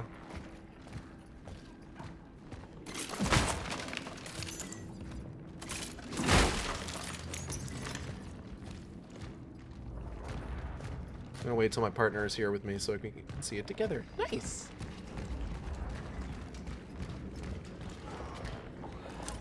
In the meantime, be sure to check out Return to Silent Hill, and do so soon, because my God, it was... We had so much trouble finding, like, a nearby theater that actually had showings for it. What the hell is up with the fucking distribution of this goddamn movie? Why are we only able to find, like, 5 in the afternoon or, like, 10 in the evening? What is happening? Weird shit. Okay, the actual question is, given the context of the movie itself, do you think it succeeds in what it was setting out to do? That is a question. Because my read is that it kind of doesn't. I mean this with the love in my soul. I have such little interest. If you don't want to get into that. Because spoilers. I think it succeeds at making Pyramid Head find love. Sure. There are some aspects of the movie that I feel are very interesting.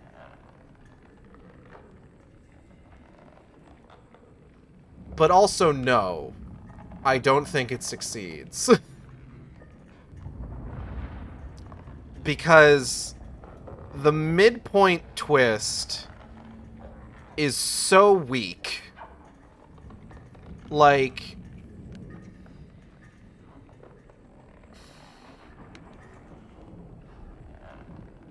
Okay, so Silent Hill, Return to Silent Hill indulges in a few details that are more akin to, like, fanon interpretations of the events of Silent Hill 2, speculation, taking those and running with them in, like, kind of a legitimate way. But there's a reason that those things are speculation. Because when you actually use those elements and you spell it out for the audience, it's not good. Ouch.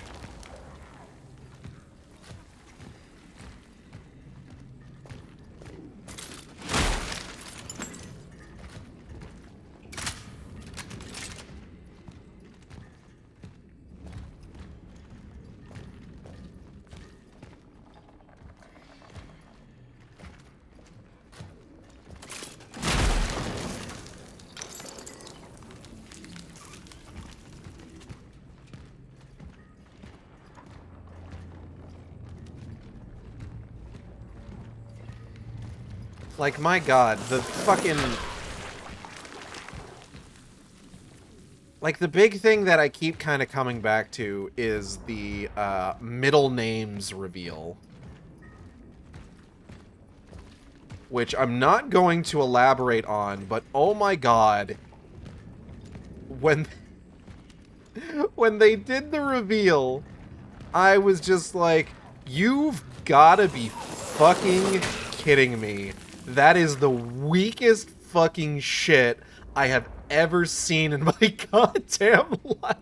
I had to stop myself from bursting out laughing in the theater. I'm gonna be honest. That is the weakest goddamn twist.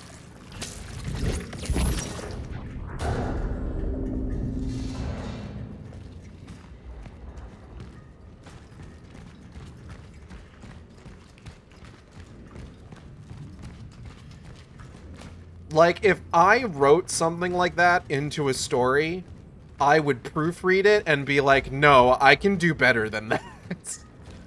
No, from someone's video I watched, someone in the theater just got up at that point, so you're stronger than some.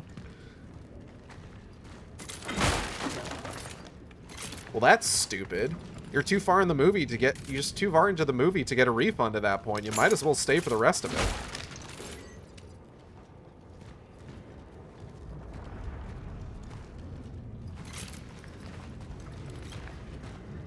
I was also one of like 5 people that were there, to be fair. I wasn't going anywhere.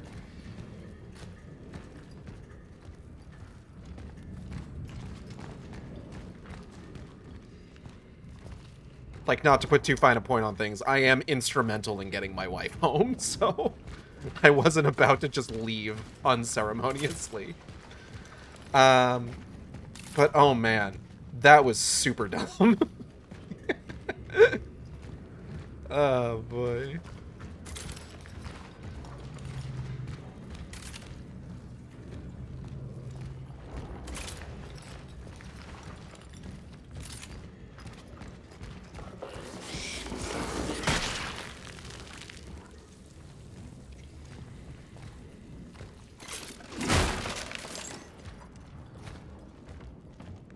But again, like, this is what I mean where it's just like, you need to meet the movie at its level. And sometimes the level that you meet the movie at is a bad one. Why the fuck does Eddie just show up and then fucking disappear? Why was he there to begin with? Eddie vanishes from that movie.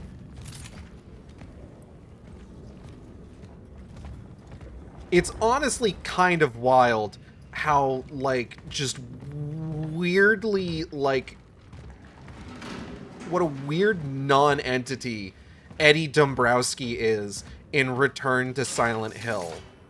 Especially within the context of literally everything else that happens in that movie. Kind of makes it more important to ask the question, why are you fucking here?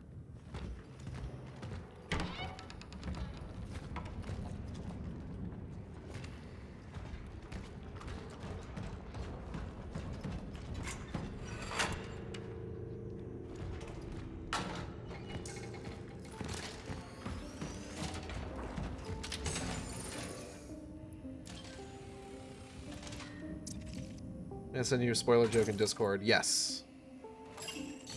I will allow it.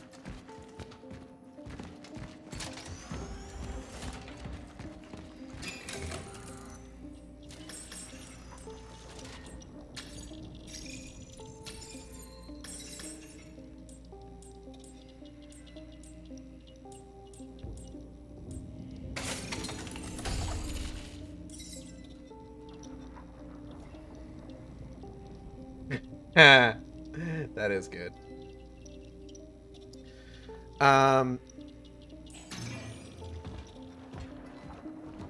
There's stuff that is introduced in the film early on that seems to be just kind of like red herrings with regards to like where the plot is supposed to be going, but it's at the same time like watching it is just like red herrings in service to what? Like, what is the point of introducing this particular plot detail? What are you trying to throw off? You know?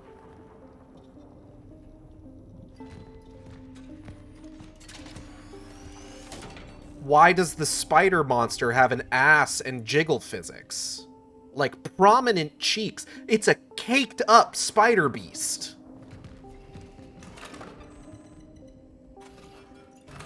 Why does Pyramid Head make thwomp noises? Like, that one may, like, sound a little bit like oh, it's an adaptation issue, but no, it's actually kind of, like, distracting, the fucking noises that Pyramid Head makes. Pyramid Head makes my head go up, you know what I'm saying? You know it. Yes, yes, Pyramid Head can get it. We all know this.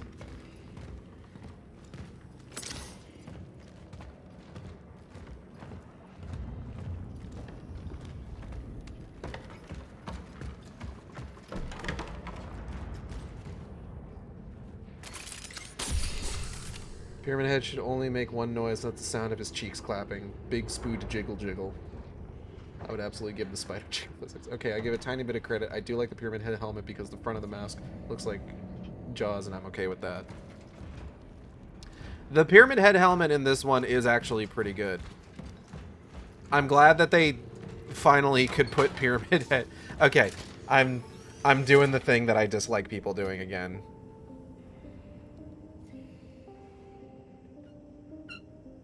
What?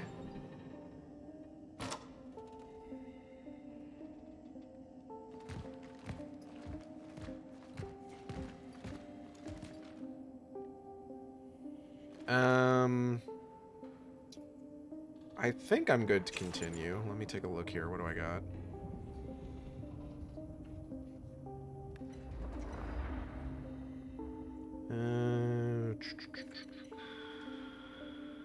Let's make these.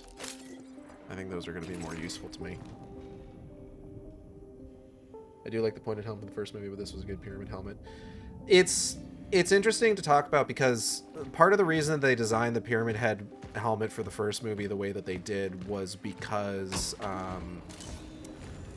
they found it difficult to make a version of Pyramid Head's helmet from the game that could be, like, comfortably worn by a person.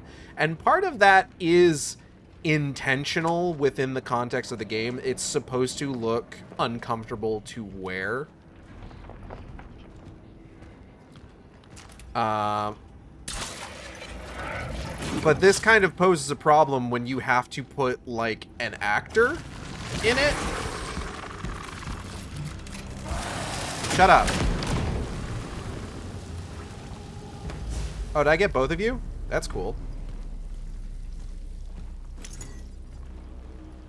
God damn, that was a fucking explosion. God. I didn't expect that to take out both of them, I'm gonna be honest.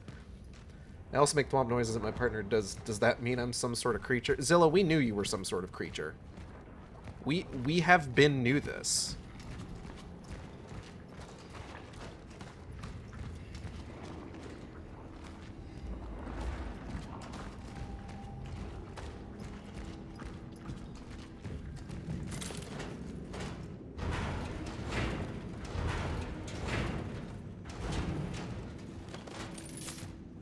Been creeched.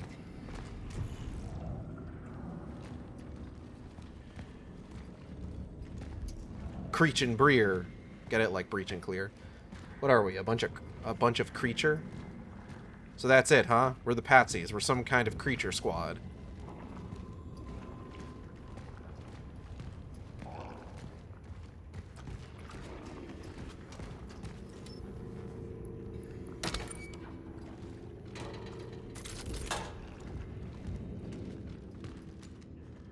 Creature Commandos.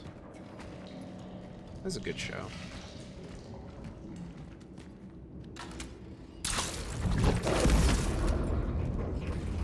So the final word that I've got about Return to Silent Hill is that there's more, as you can probably assume, there's more DNA.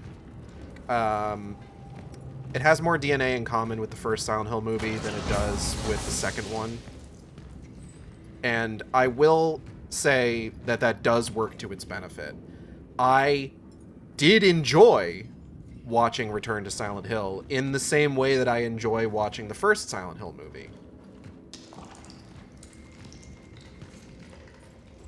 Passcode found. 729. Data registered. Office alone. So, Yarhar? I mean, I'm going to purchase it legally, personally.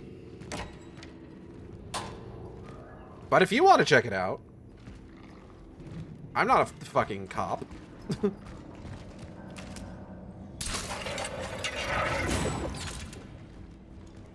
Visual glitching. I'm getting called. I'll catch you later. Alright. Thanks for stopping by, Kale.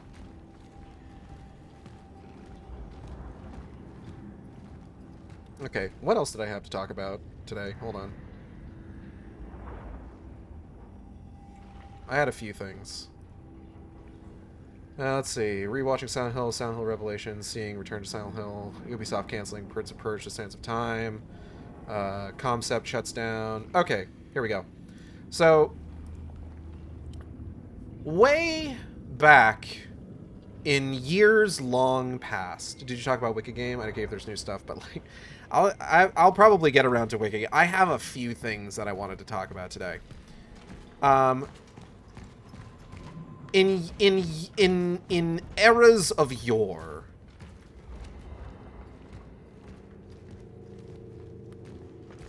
there's this little game that came out that I decided to play on a whim one day when I was still living with my parents in Nebraska. That I was just like, yeah, I'll go ahead and check this out, you know, whatever. And ultimately fell in love with it. It was an episodic game. So, and I found it incredibly charming, so I decided to go ahead and follow it through to the end. And this was a little game called Life is Strange.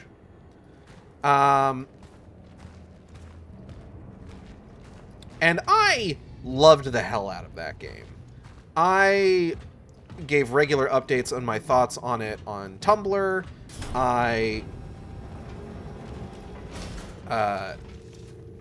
What's the word I'm looking for? I speculated about where things were going in the game, audibly gasped at plot twists. And then when sequels started coming out, I didn't touch any of them. Never ended up playing Before the Storm. Never ended up playing The Adventures of Captain Awesome. Never ended up playing Life is Strange 2. Never ended up playing True Colors. Never ended up playing Double Exposure. Just really, really fell off in a huge way. Full disclosure. Life is Strange 2 is very good. I've heard good things about the other games in the series. I just... never really got around to, like, the point of, like, actually giving any of them the time of day, unfortunately.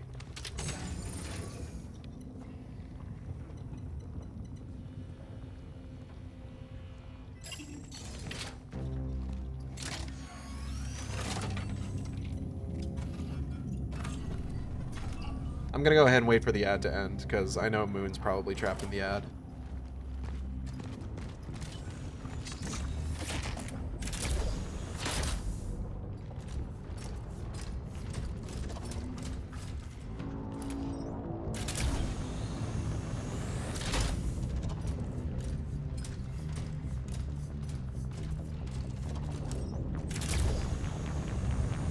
Ooh, I forgot about this music.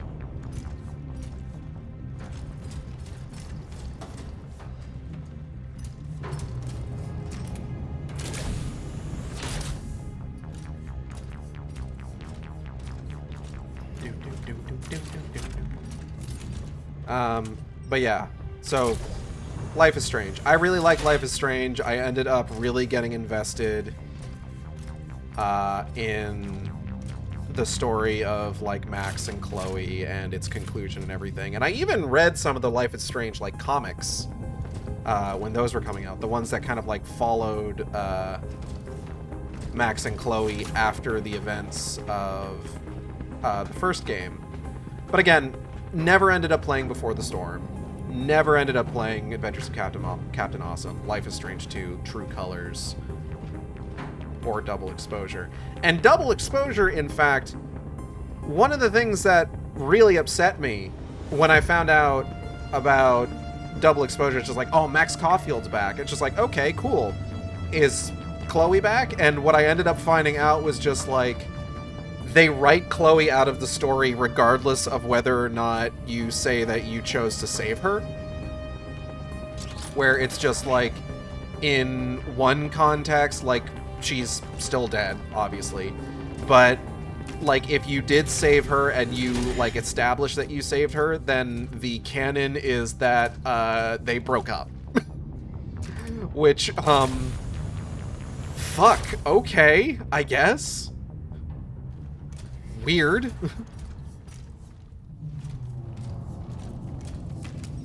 I fucking destroyed a Pacific Northwest town for you, but cool, I guess.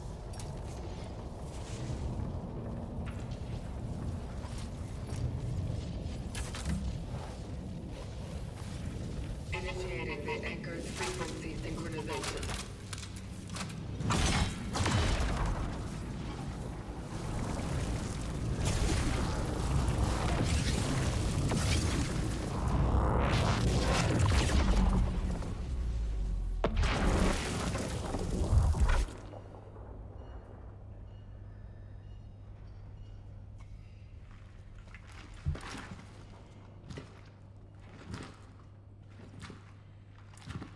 Big chunky boots. Temporal destination reached. Proceeding with the search for the target, Artur Barika.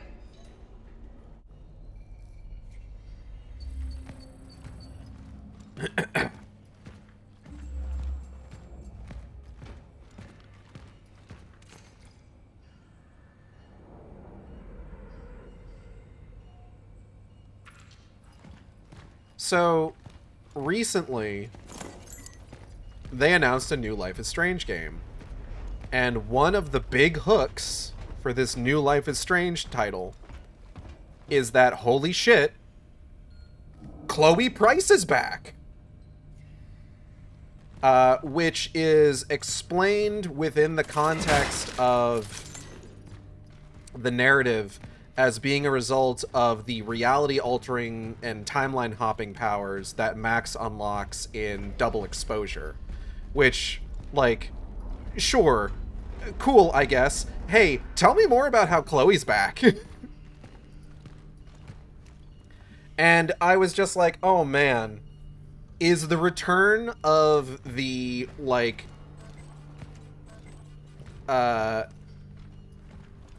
Max Caulfield, Chloe Price, like, wombo combo going to be what ultimately gets me back into Life is Strange?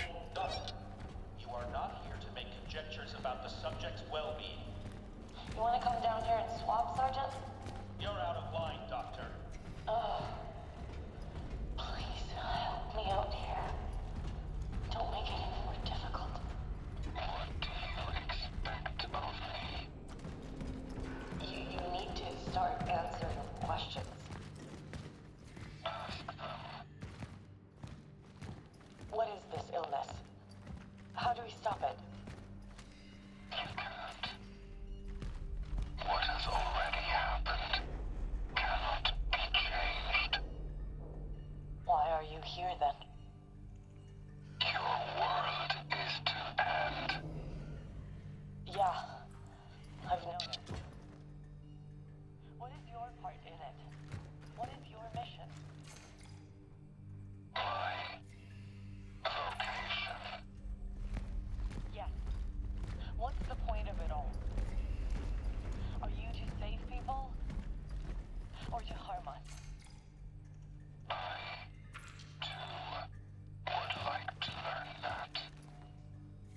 Got back the lady with the blue hair. Heckin' right, you know I'm there. Captured. Why did he let such a thing happen?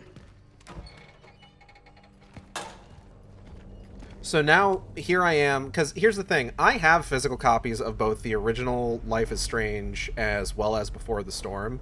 I'm now, like, genuinely considering the possibility of, like, picking up, like, Life is Strange 2 and True Colors, as well as Double Exposure, just to get caught up.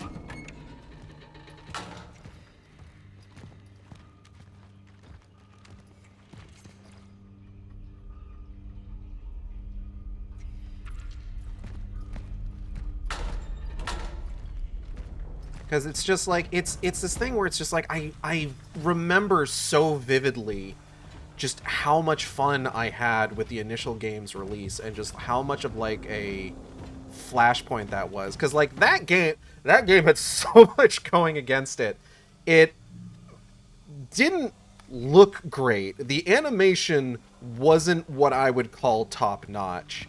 It was from a studio that I think their, like, last major release was Remember Me, which hilariously is a very forgettable title. I already told you.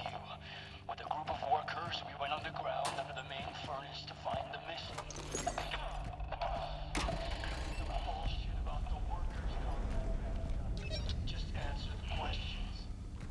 What did you see there? It was horrible. Their bodies,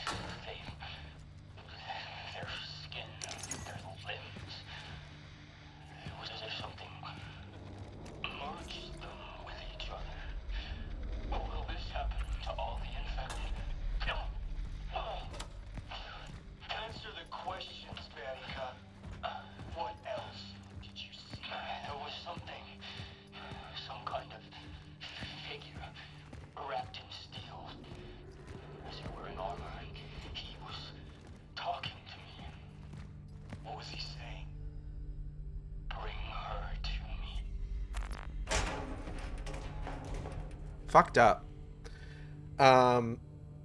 But yeah, I remember just, like, that moment, and just, like, because I wasn't the only one who ended up, like, really getting sucked into that game, you know? There were a good number of people, like, the fact that they've made, like, 4 more games since then is kind of a testament to, like, how much that first game, like, really sort of, like, gripped, like, its audience when it initially came out. And just, like, really just kind of came out of nowhere, honestly.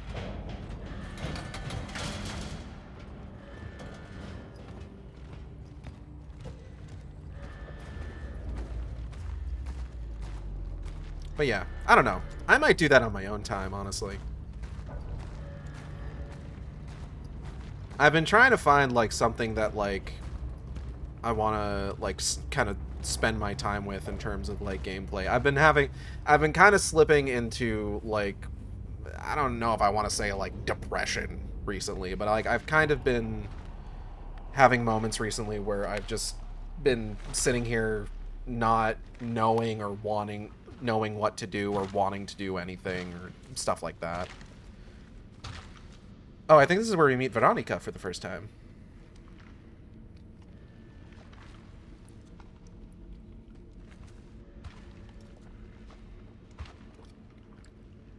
Rut, maybe? I don't know if that's the specific word I would use.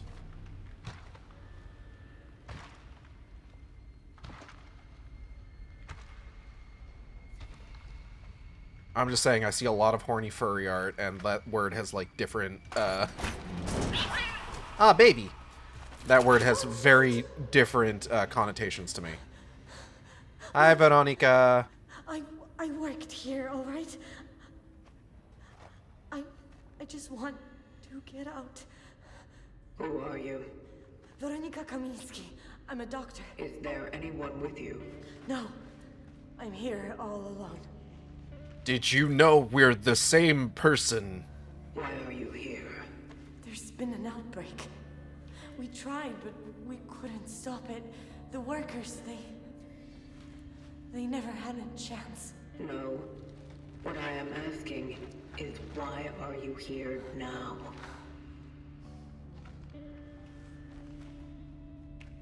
Please just let me go. There's no one here left alive. I saw nothing, I swear. I got lost when I was looking for... Yes. I was... Veronica! You are not alone. Veronica? I found him! I'm up in the foreman's office. Veronica, you there?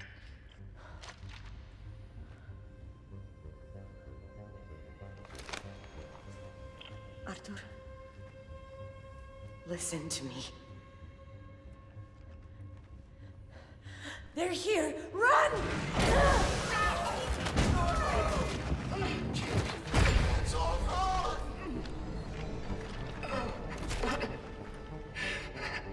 What has happened?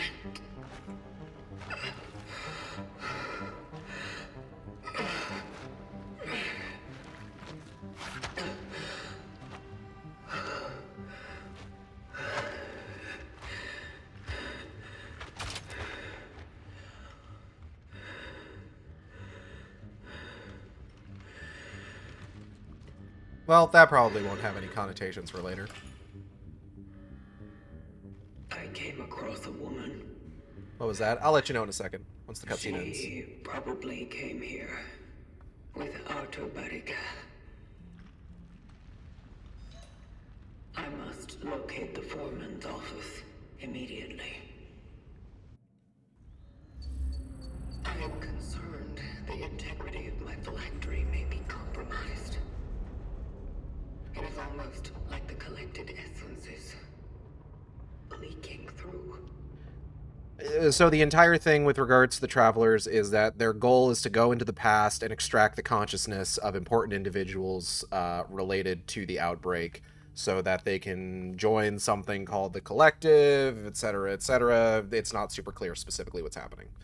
But until those can be extracted and uploaded to the cloud, they're kind of kicking around in a device we have called the phylactery, which is basically just like something built into our suit that is holding on to these people's consciousness juices.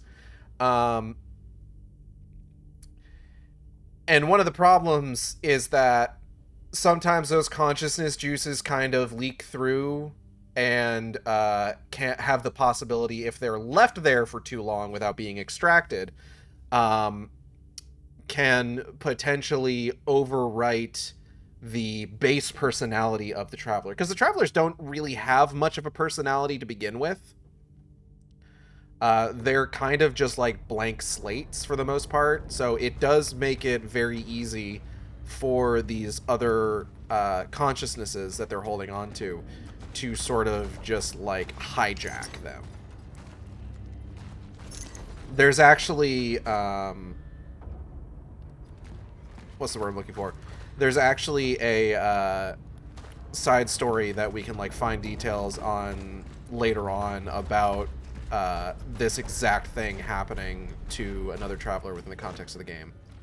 Okay, I remember this concept. Oh yeah, I think I explained this last time you were here for one of these, and we talked about like the kid who like hijacked a Traveler's body, and he wanted to take his helmet off, and then the barely contained slurry of meat inside the suit just kind of all poured out.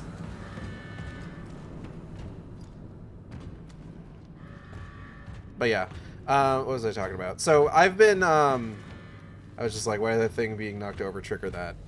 It didn't. It was the consciousness inside, and it doesn't want us to hurt that person because he knows her.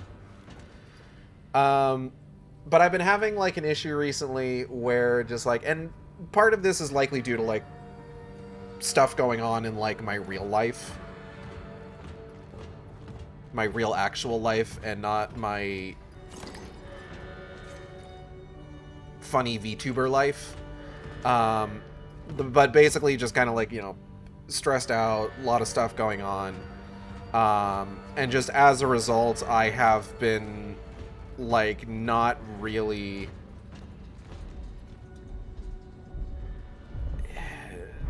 driven to engage with a lot of stuff recently. Like, it's been a bit since, like, I've sat down and done, like, a watch-through of a movie series. I started doing that with the Lord of the Rings and Hobbit movies, but then just kind of stopped.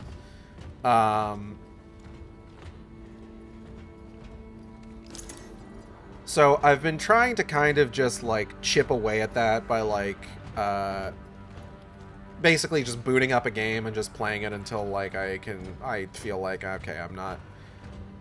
I've played enough to go ahead and stop. And I've been doing that recently with the Silent Hill 2 remake, mostly because it's been on my mind because of watching Return to Silent Hill, to bring it back to that. And that's been going pretty good so far. I have not yet needed to fall back to my old reliable for this sort of thing, which has always been Dead Space 3. For some reason, whenever I am in a funk and do not know what I want to play, I can usually count on Dead Space 3 to be something that I can sit down and, like, really put a lot of time into. The place is already overrun. I need to get to the target immediately. So I don't know. Maybe I'll try pulling out Life is Strange and doing a run through that.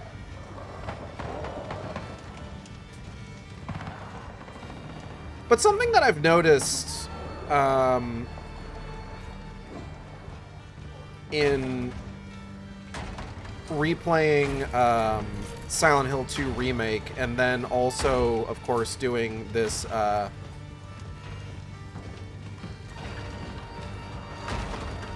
this New Game Plus run of Cronos the New Dawn, is that I've been noticing an aspect of Bloober's design philosophy that annoys me.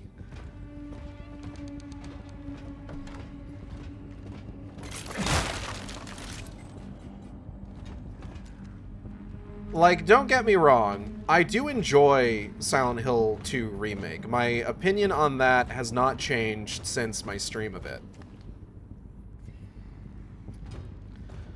But something that I believe I talked about this when I was doing the New Game Plus run. And something that I've kind of been, like, rediscovering in playing it off stream recently has been this issue of, like, in the process of trying to, like, freshen the game up, let's say, make it enjoyable for, like, new and old players alike by, like, switching things around, playing with people's expectations and stuff like that. Bloober accidentally did this thing where, oh, shit. Ah, fuck.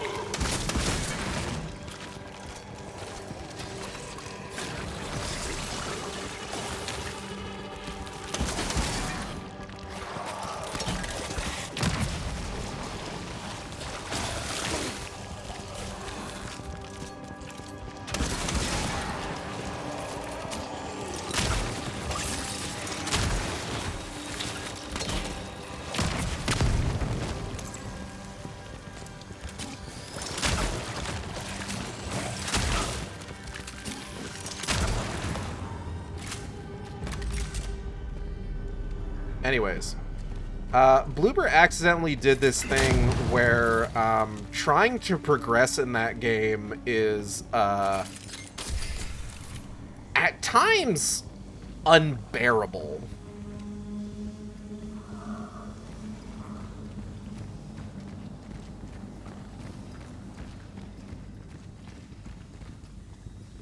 Like, I can appreciate the desire to make the game, like, feel fresh and new and everything, but oh my god, sometimes it takes so fucking long to make any kind of progress in that game. It is just a occasionally abysmal process to try and, like, get through levels in that game. And I'm not even just talking about, like, the labyrinth, which is, like, my least favorite part of Silent Hill 2 Remake. I'm talking, like, all the ways that they decided to, like, expand on the Woodside Apartments, the hospital, basically every single environment in that game.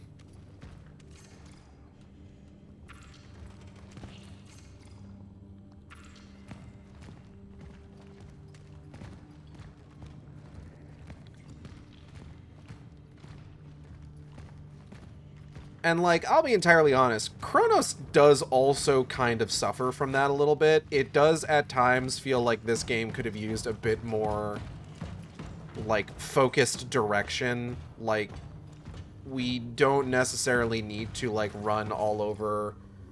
I think the hospital suffers from it the most, honestly. But, like, there's definitely other parts of the game where...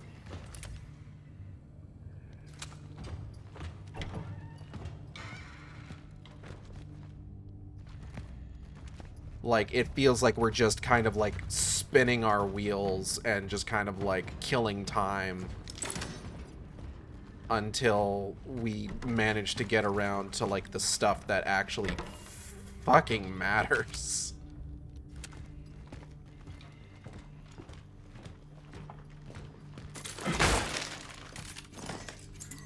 Which, of course, then does make the current rumor floating around about Bloober's next project a little bit concerning. So recently, Bloober Team put up a countdown to the announcement of their next project. And the words used on the countdown page and the imagery that is utilized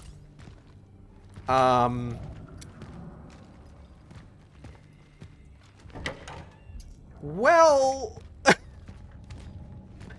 a lot of people are thinking that Bloober might be working on a remake of Rule of Rose.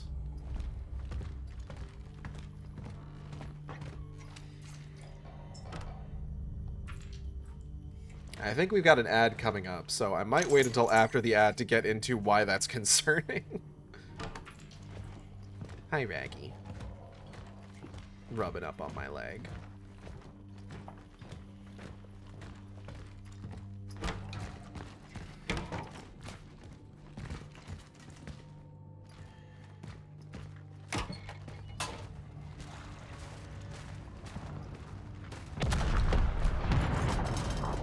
Fuck, alright.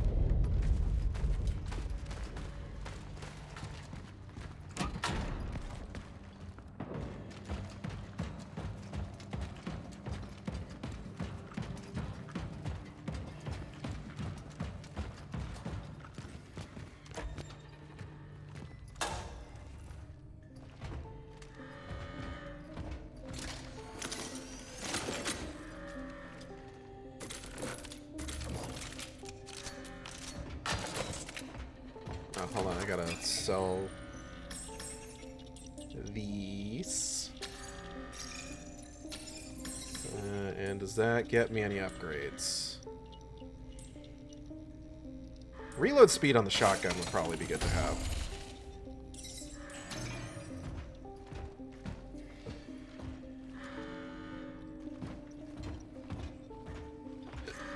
Blah, excuse me.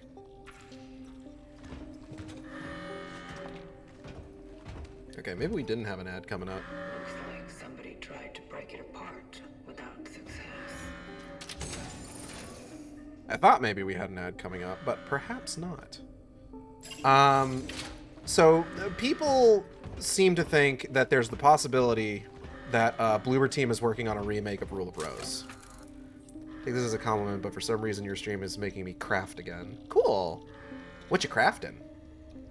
It's good that you're crafting, because I hate crafting. In the context of games. I don't like crafting systems.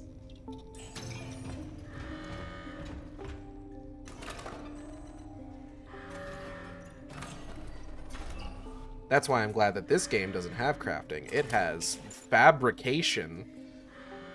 Crafting RL, I'm making earrings. Nice! Very cool. Get some carbine rounds in here. Not true, Gage loves guy. I do not slander me in this way. Mods, ban that guy for 10,000 years. No, I'm kidding.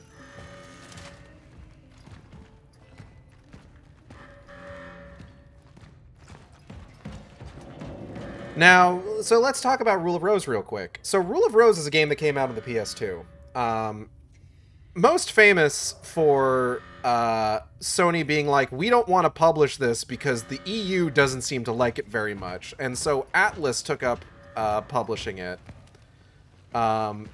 Because the game touches upon some pretty touchy subjects, including stuff like child abuse and stuff like that.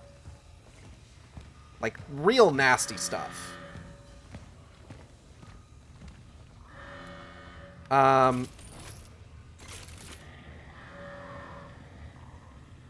And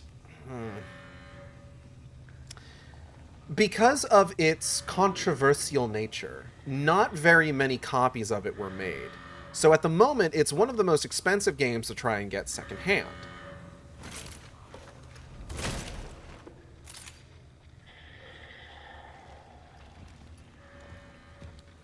And for years and years now, people have been trying to get... Whoa!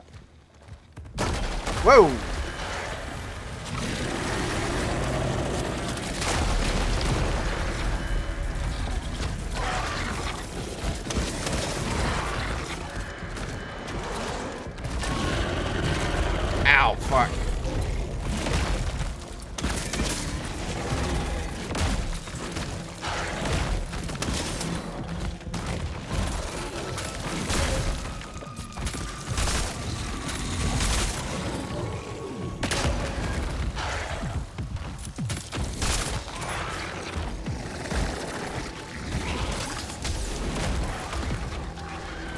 You're gonna need to give me a second here.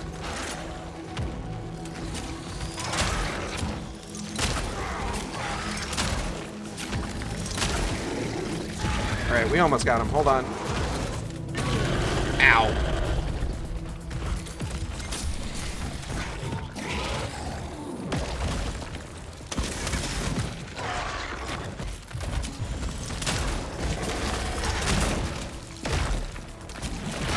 Fuck.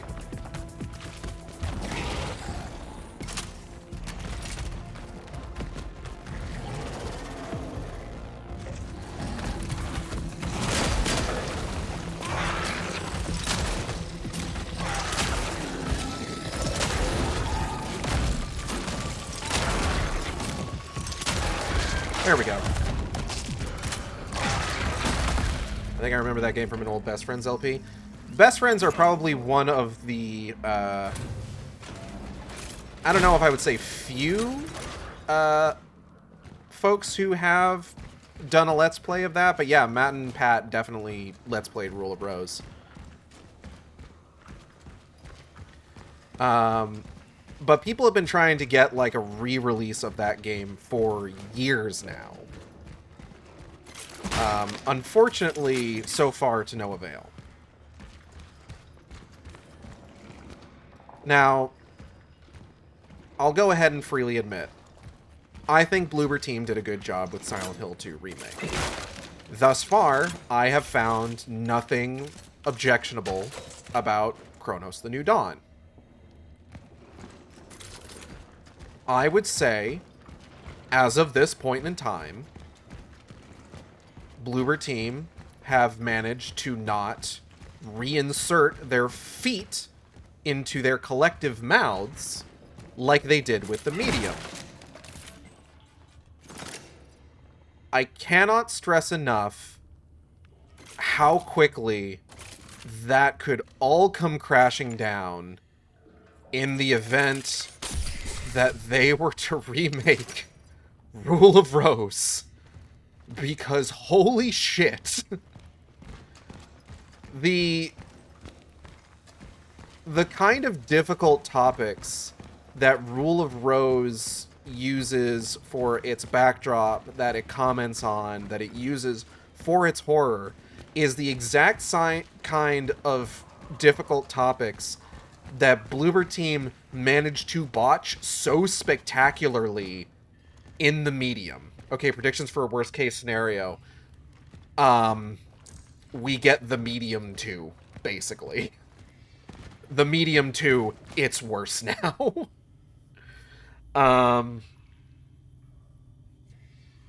That's the worst case scenario.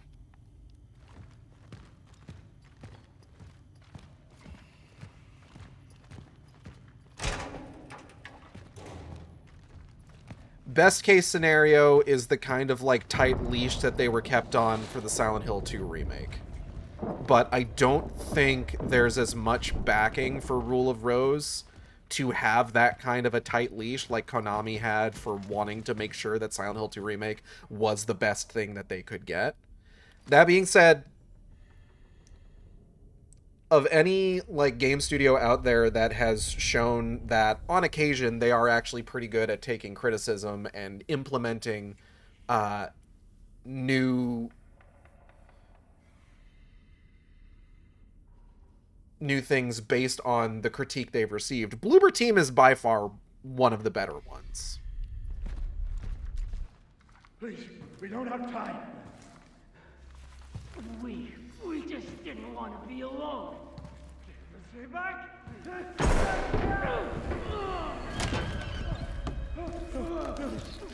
Brother! What have I done?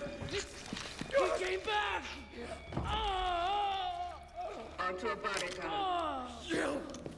You brought that on us, you fuck! Okay, unnecessary.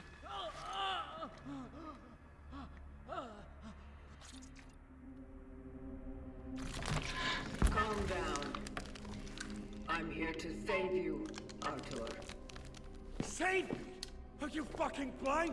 Look at him! I just wanted to find my brother, bring him back home with it. Fuck! Compose yourself.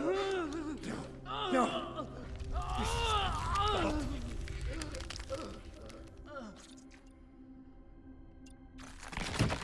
What happened?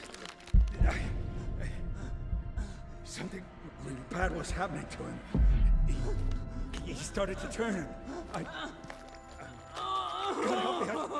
I end his suffering. I swear. But he suddenly jumped on me. He caught me off guard. Hold me. I don't want to be alone. No, Arthur, please make it stop. Our bones, the pain. He's not doing so hot. Our pain. I'm sorry. Brother. Can you help him? His fate is set. It cannot be changed. What? He is not the target. You are. Me? He was the one who saw you back then. He was there when you started all of this. And yet, you are the one chosen to join. Fuck I am. Look! Damn it. Look! What he's been doing all the time. If you want me, why do all this to him? I mean, I didn't Why do make that. him Okay. fucking sick? What for? I don't. I didn't. Okay. Let's try something else then.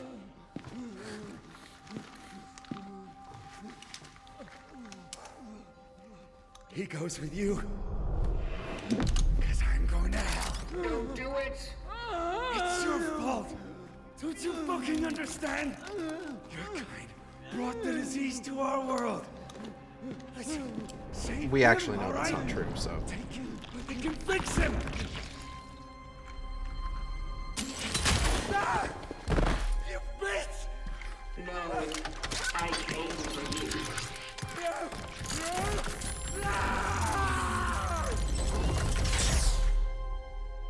I wanted to go ahead and do that this time because I did the other option last time.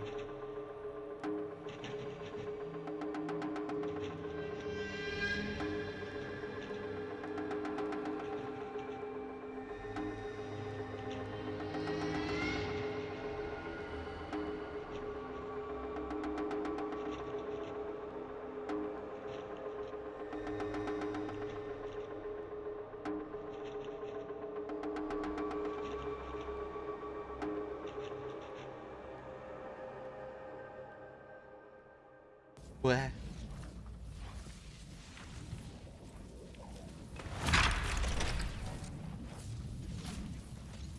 Anyways. Target extraction completed. Essence acquired. I am heading back to the terminal.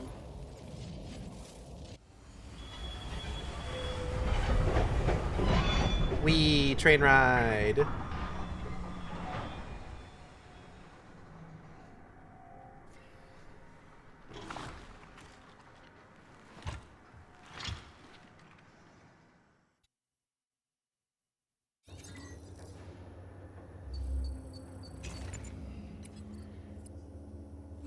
Handguns deal additional damage on headshots. Ooh. That's really funny, actually. I like that the guy that was about to shoot himself in the fucking head gives me additional damage on headshots with handguns. Good fucking lord. Okay. Okay. Let's go.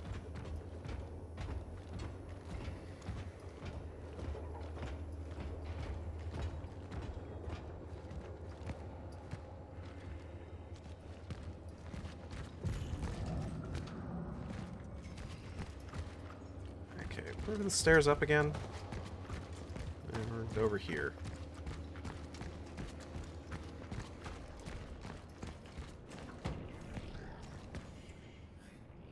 I'm gonna give you one more chance, freak. You're gonna fucking tell me all about those bastards. What? And why should you believe me all of a sudden? Fuck. The cat got your tongue? When someone's finally listening to your bullshit? Look. Look at this. My brother kept drawing this before he ran away from the hospital. Shit. And one of them, they're here. What are they? What do they want from us? How do we fight them? Fight them? Are you crazy? You can't fight them.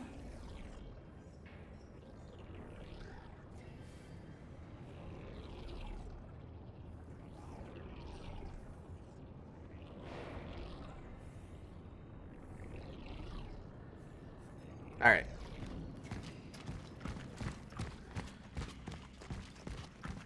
Where's my good buddy, the warden?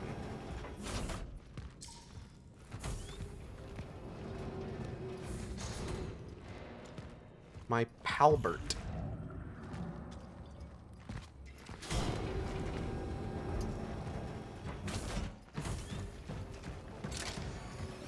Wardy baby. I have to put things away here. I have too much shit. Did I not? I'm just gonna go ahead and put that away. What the fuck else do I need the goddamn Steelworks Master Key for? Absolutely goddamn nothing. Can I sell it? Actually, hold on. I assume I can't actually head back to this. Well, no, actually, I probably could. I imagine. I'm not going to, but, like, I could.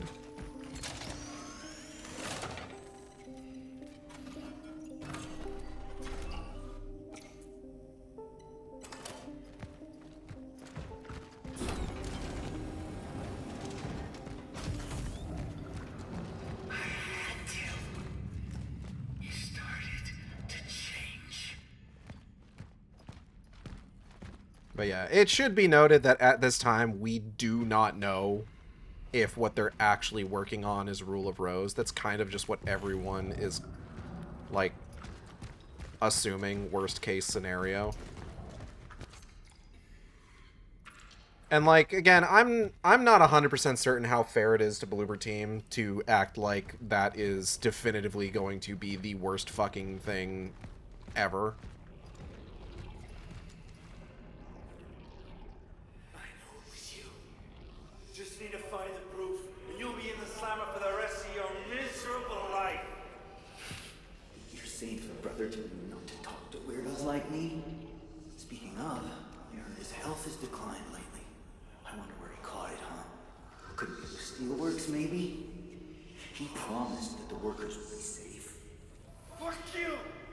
Gabriel will be just fine.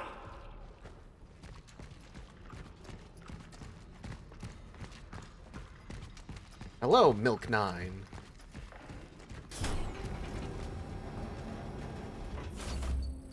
This game is such a good plot, man. I love the story and the conventions and the plot points.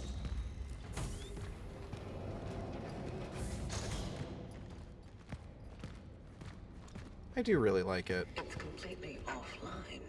Well, shit. But why?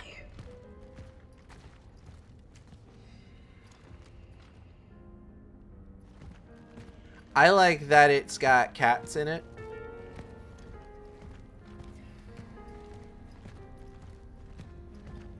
And that you can pet the cats.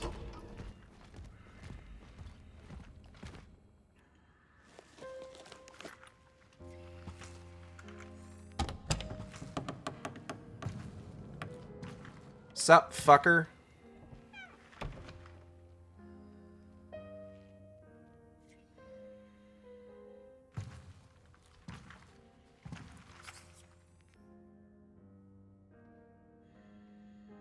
Bro, I don't think that's how you play chess. I don't even think that's how you play checkers.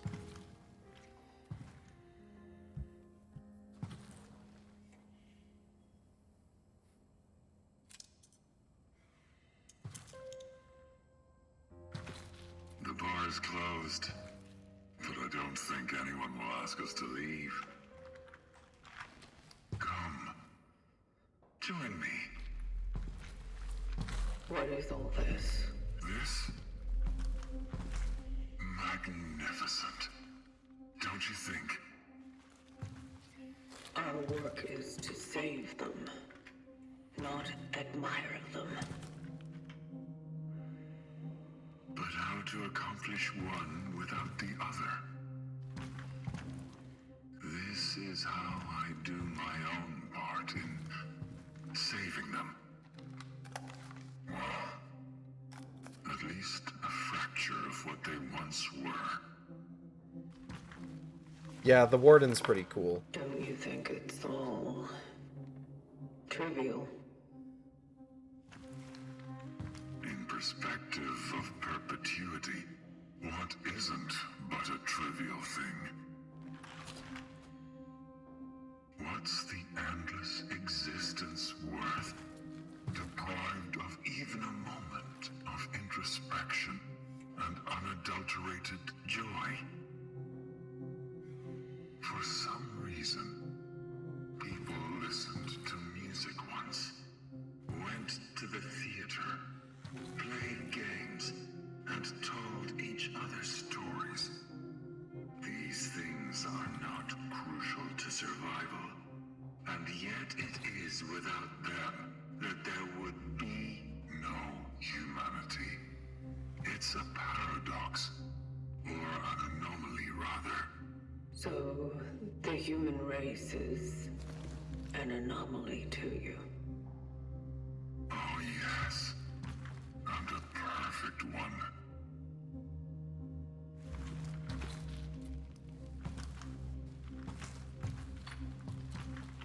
Listen.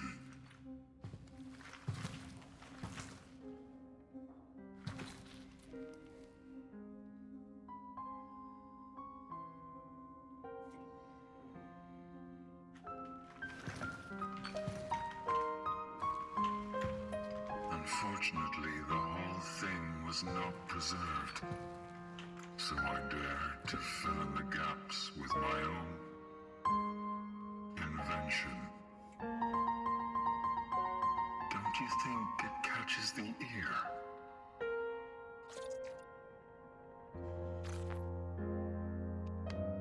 is nice. But you are wasting time. Whoa.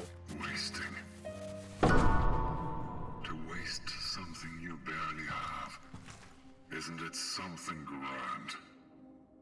When can you value the time you've been given the most, if not here and now? When your time is linear and finite, its entire concept may differ from the one we've been taught. This is what made them superior in a way.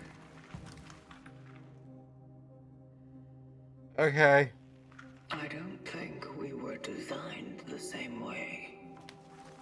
Designed. Sadly, I'm struck with a similar impression.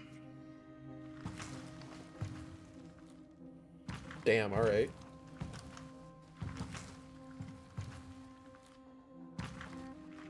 You really got affected by them. Too late, I did. Too late for what? To do something about all that. But you still have a chance. Not without the terminal. I've switched it off. What?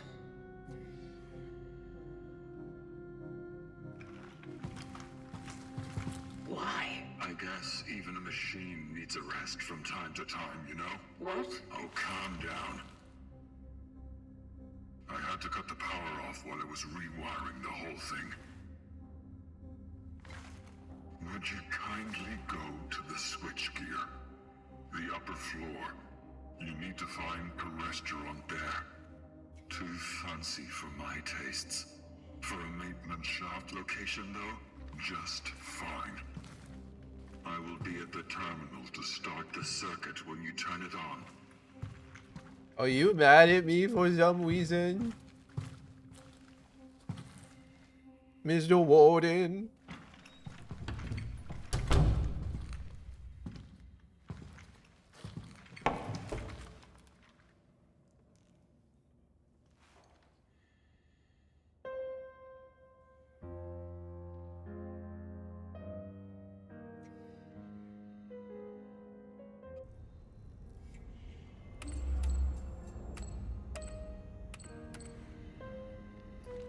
Yeah. Alright, let's go. Ooh. That's not what I meant to do. Let's go find the cat room real quick. Go check out our myriad cats that we've been collecting. Where are my babies at? Yeah. Yeah. Yeah! Let's go! It's uncanny. The terminal seems still functioning. Of course, it is one bar wreck. But it still chooses new targets for extraction. It seems she has indeed picked up where the last left off. And so, the vocation indeed continues, as I believe. What puzzles me, however, is how the targets are selected for her. There seems to be a key to this. Does the terminal want to show us something? Does it want to draw our attention to something? Does it force us into some kind of investigation through which we will discover the secrets of mankind's salvation? Probably these are just my fantasies. Nevertheless, it's been a very long time since I felt as if they want to tell me something. Or rather, tell her. That's me. How is it you were here?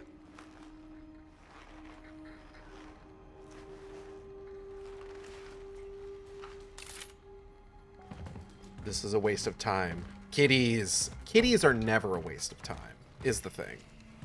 This is what you must understand. A cat will never be a waste of time.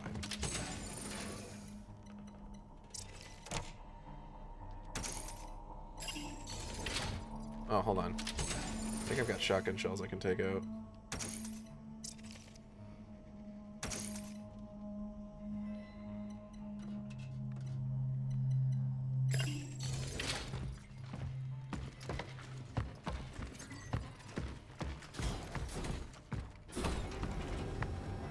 Alright, let's head on up.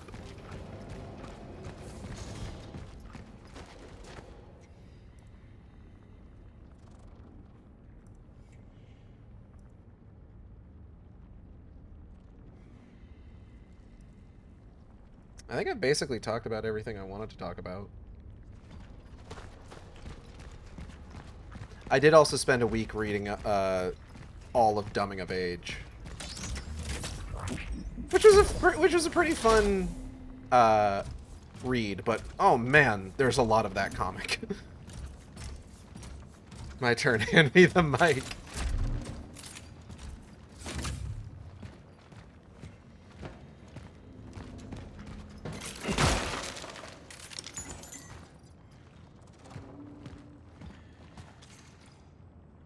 Appetizos.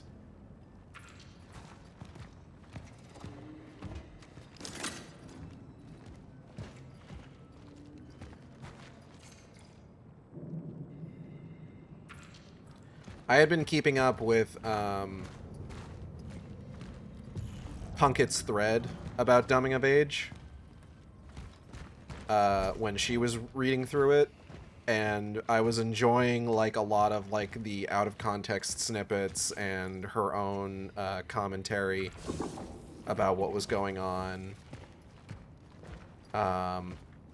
And I knew that Natalie had also been keeping up with it. Oh, hold on. Another fight, huh? You bet. I've been busting my guts out all my life for her, but nothing is ever enough. It's getting worse every day. You'll get by. No one can do better than you. It's just that she gets lost easily, that's all. Jesus, Edward. How can you be so nice to her? You know what she says about you. I'm being nice to you.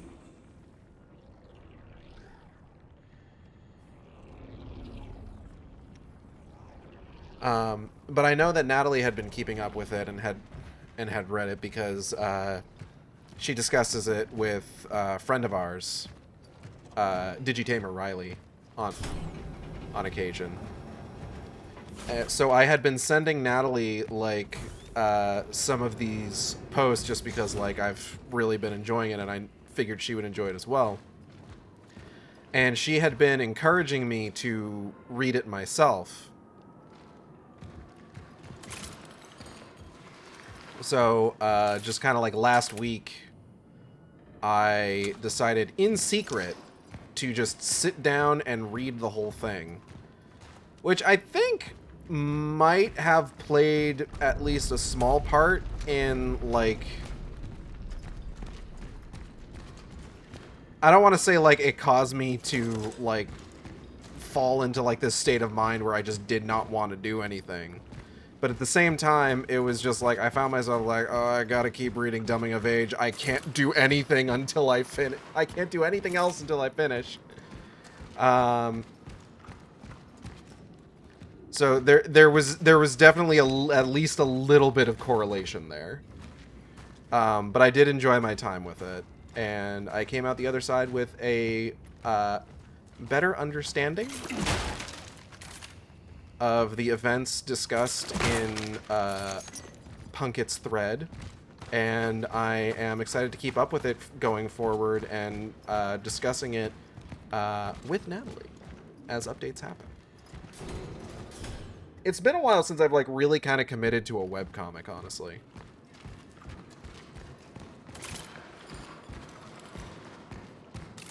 There's not a lot these days that I really keep up with. I mostly keep up with Penny Arcade just because like I follow the writer and artist on Blue Sky.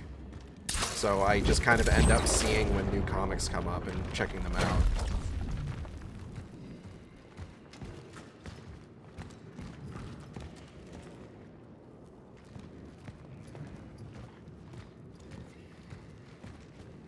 trying to think what else I've kind of been keeping up with. There's Adult High School. I think Penny Arcade is still going. Yeah, Penny Arcade's still going.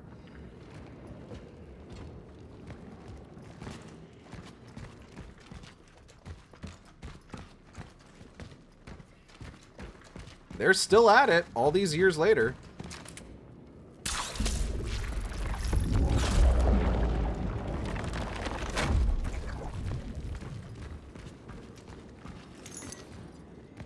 Not courting nearly as much controversy as they used to, but...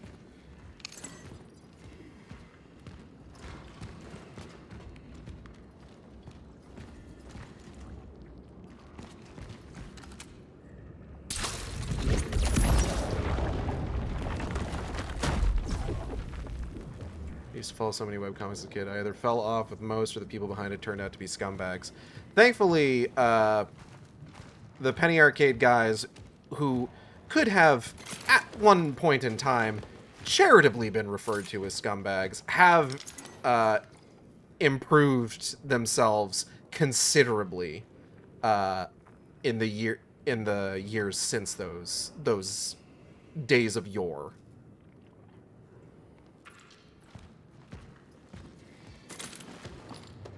Which, you know, is nice to see.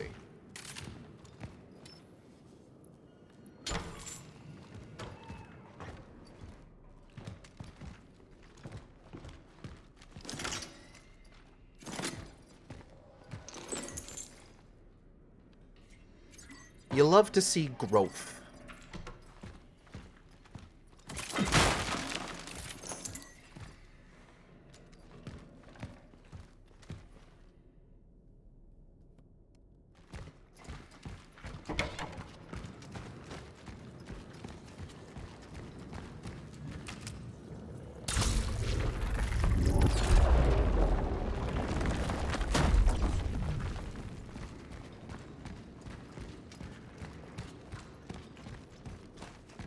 I talked about this a couple weeks back.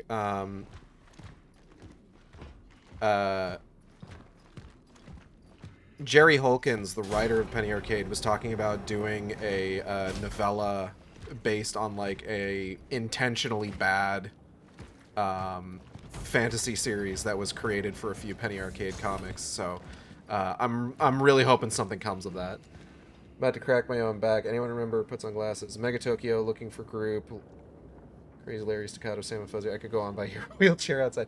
I do remember Looking for Group and how Looking for Group's every single joke in Looking for Group was basically, hey, here's some fantasy stuff going on, and whoops, here comes the undead warlock to say something macabre and wacky.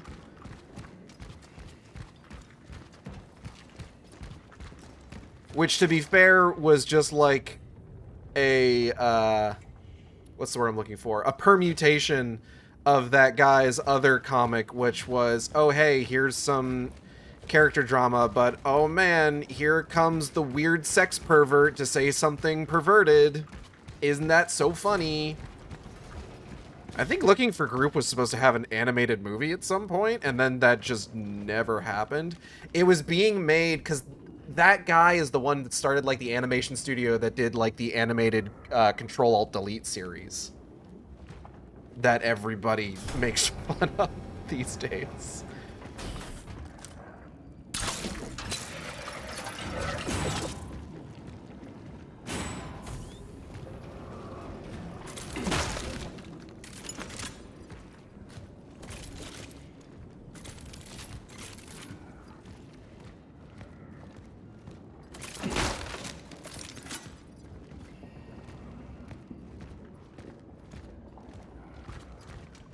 Discussing webcomics of yore is kind of a weird topic for me, just because of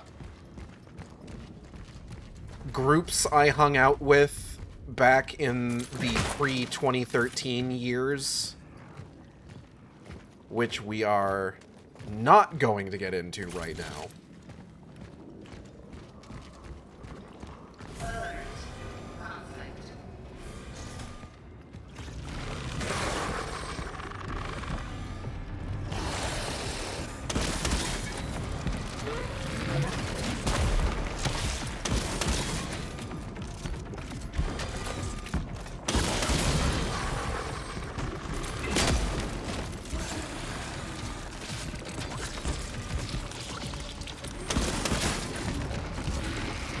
Whoa!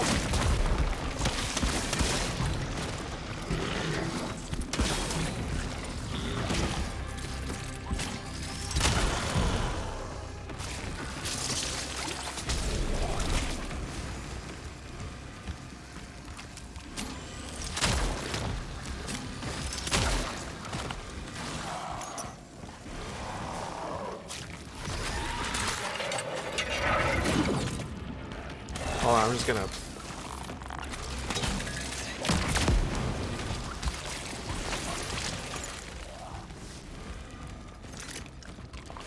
Whoa.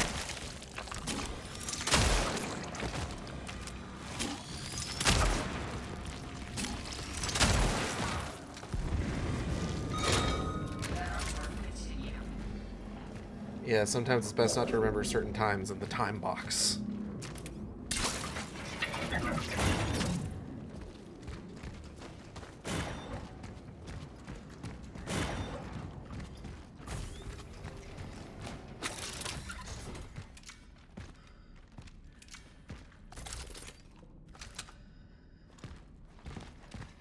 That's putting it mildly. Hold on.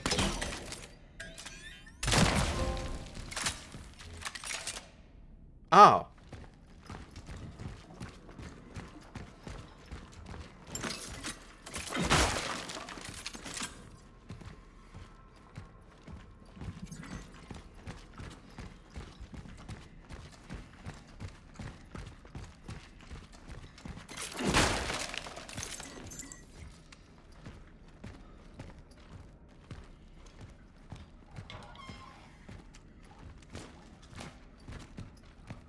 Oh, fuck.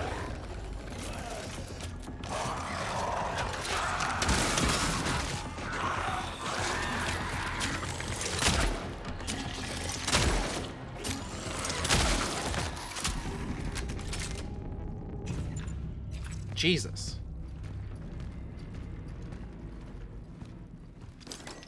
Still can't deny I'm happy to see the start of so many things growing up. Yeah, for sure. I get that.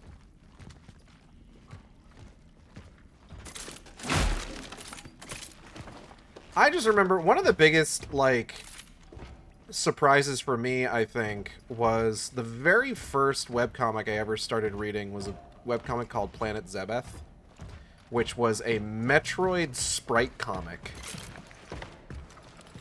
And one of the biggest surprises was learning that not only is that still going, but that the author, but in between when I stopped reading it and learning that it's still going, I found out that the author came out as trans, and I'm just like, that's fucking amazing. Good for her. You love to see it.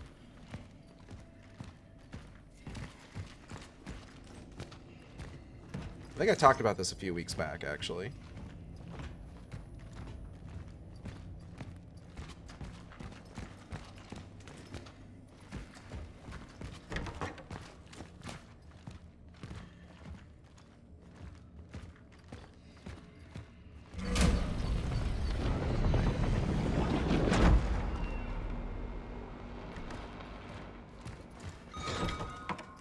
Well, before I do that...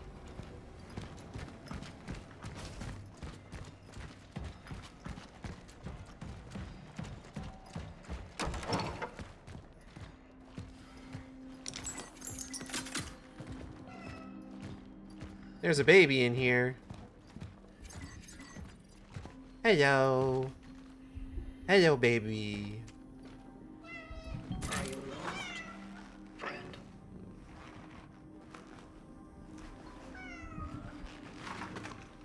Who is an exceptionally handsome specimen? Yes, you are. I love that. That's such a good line. Oh, man. I love cats.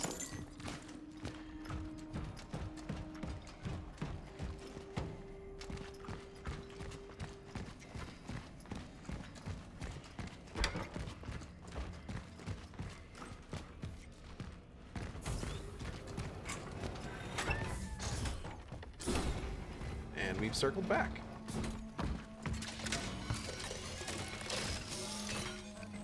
Oh, hold on. Arbalest boat.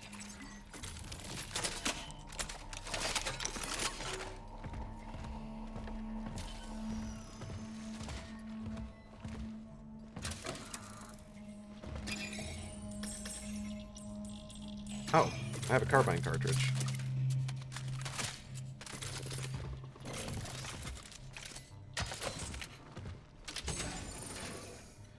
Let's take out these shotgun shells. Put this away. That away.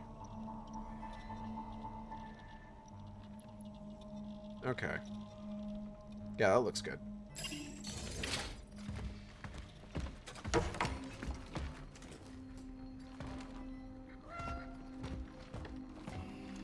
How did you survive the end? Why is your fur so soft? That's how cats be, baby.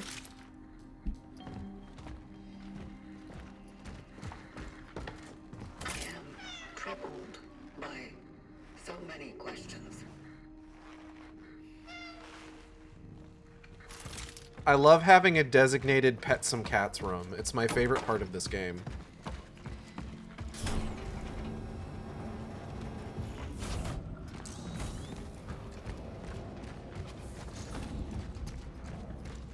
Hey, big man. How's it hanging? Like a horse, I hope. Oh, how am I doing on energy? I should probably see if there are any upgrades I can get before I continue. I should actually probably wrap up soon. Maybe after this next cutscene, before we get into the next chunk of the game, because I think the next part of the game is the hospital. Let's go ahead and up the firepower on the carbine.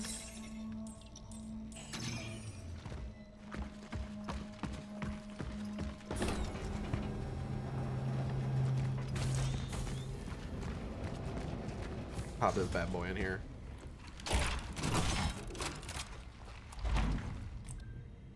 Ugh. Will it work? It's safe to use now.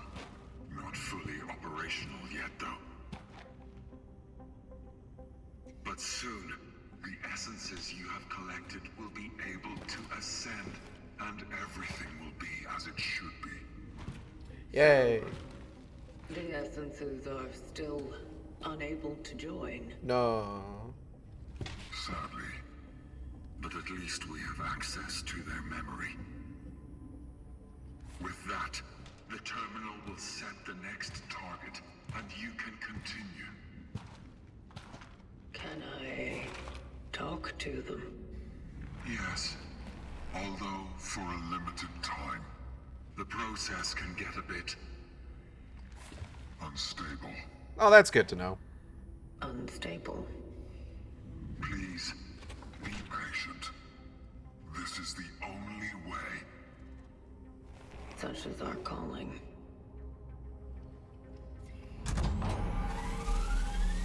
Beginning the ascendant sequence.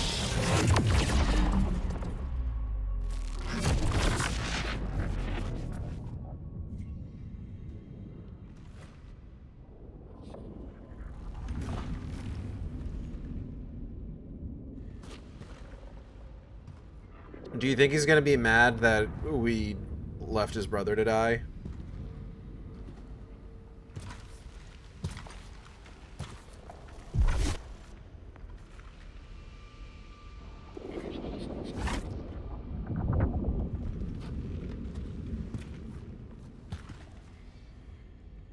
So this is it, huh?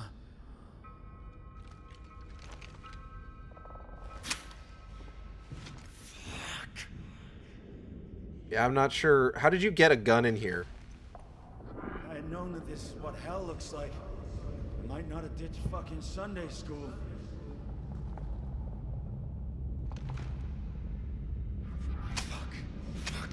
Fuck! Are you gonna keep doing that? Stop. Compose. Shut the fuck up, bitch! Why are we flinching? There's nothing in that gun.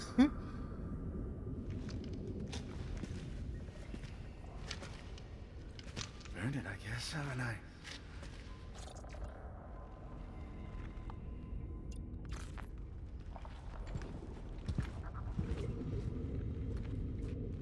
I'm not here to judge you.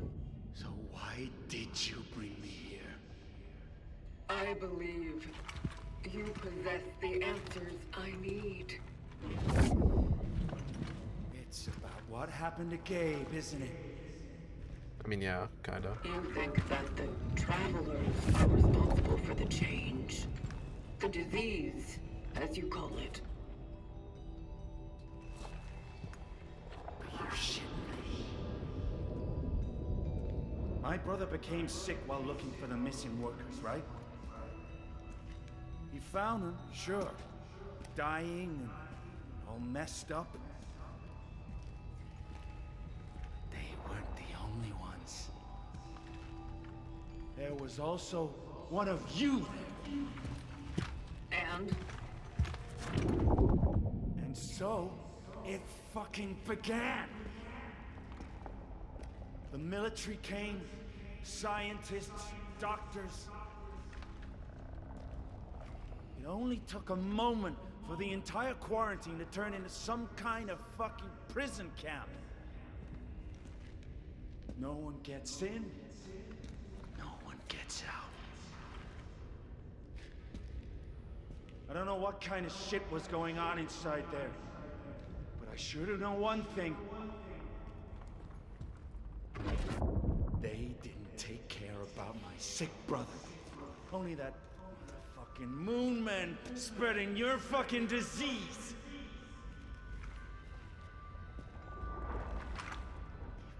Big shot, Dr. Zibbert, only pretended to care about the sick.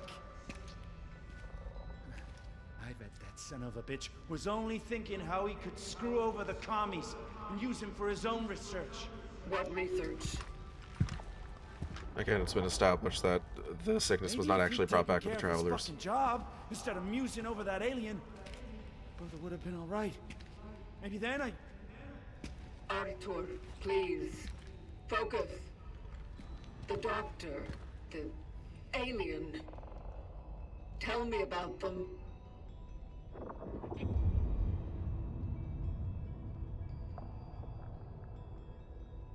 Jesus Christ, Gabe. I'm so fucking wrong.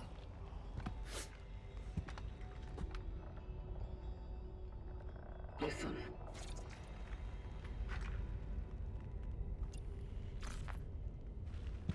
You wanted to end his suffering. Fuck you! Fuck this place! Again, we know that the shooting the gun's not good. Okay. Okay. Be touched anymore. That I'll let myself be treated like some loser who constantly needs to be controlled so he doesn't hurt himself or others around. Fuck. Maybe I am like that. I just hurt everyone close to me. Not what we're really here to discuss. Maybe I can't run away from it. I'll never run away again. Never. Oh shit. You said it was safe to use. I also said it's not yet fully operational. You wanted answers. This was the only way. Did you find any? At the Steelworks. One of us was there. He was captured and examined. What did they do to him? I don't know. When I arrived, he wasn't there anymore. There was an outbreak. Everyone perished. I see. But there was a doctor who was assigned to examine him. Zibbert. If he's still alive, maybe there is a chance this predecessor is not lost after all. Or at least he may know what really happened out there.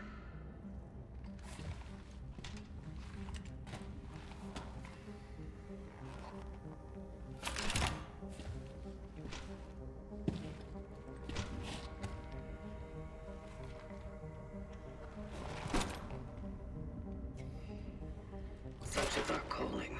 Such as our calling.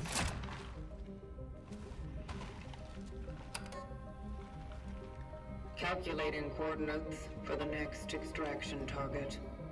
Dr. David Sibbert. Accurate as always. Confirmed dive location in A0. All hope abandon ye who enter here. What? The hospital. It's something else. Many of our predecessors fell there. I'll bring back the energy to the A0 sector gate for you. It should be open when you get there.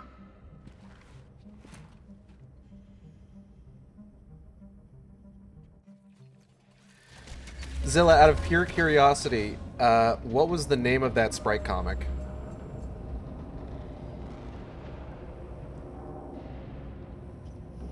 Or what was so genuine? It's really, it's one of my favorite exchanges. Oh, fuck!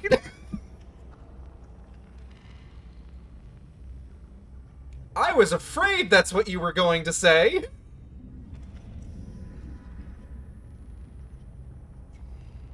So remember earlier when I mentioned that talking about old webcomics is kind of a sore spot due to groups that I hung around with back pre-2013?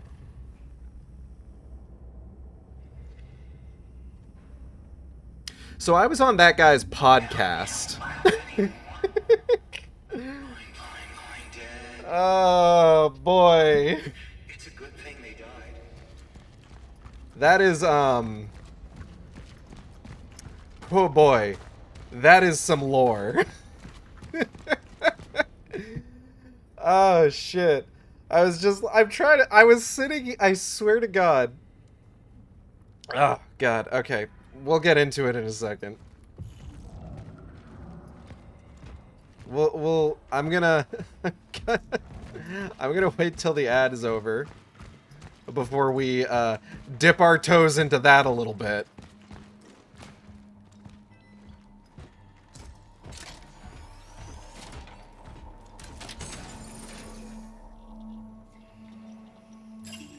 We're not going to dip our toes very far because, quite frankly, like, while I am, unfortunately, to some degree, personally involved in a lot of that stuff, it is not my story to tell, unfortunately. Or, well, I suppose I shouldn't say unfortunately.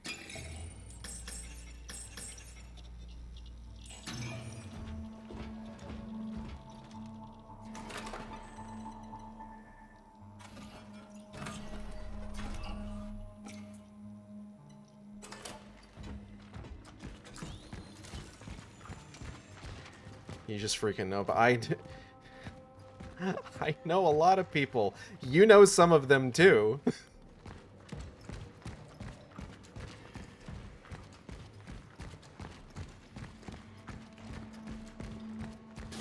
At the very least, you know some of them through me, in all likelihood.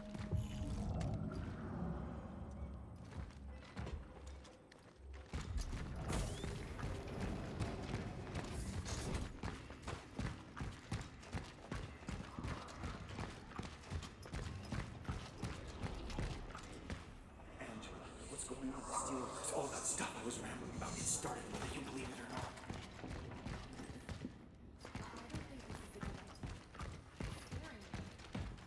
not. Oh god, that's right. This is one that I was having so much trouble with before. Okay, so without, like, whoa. It is not my, it is,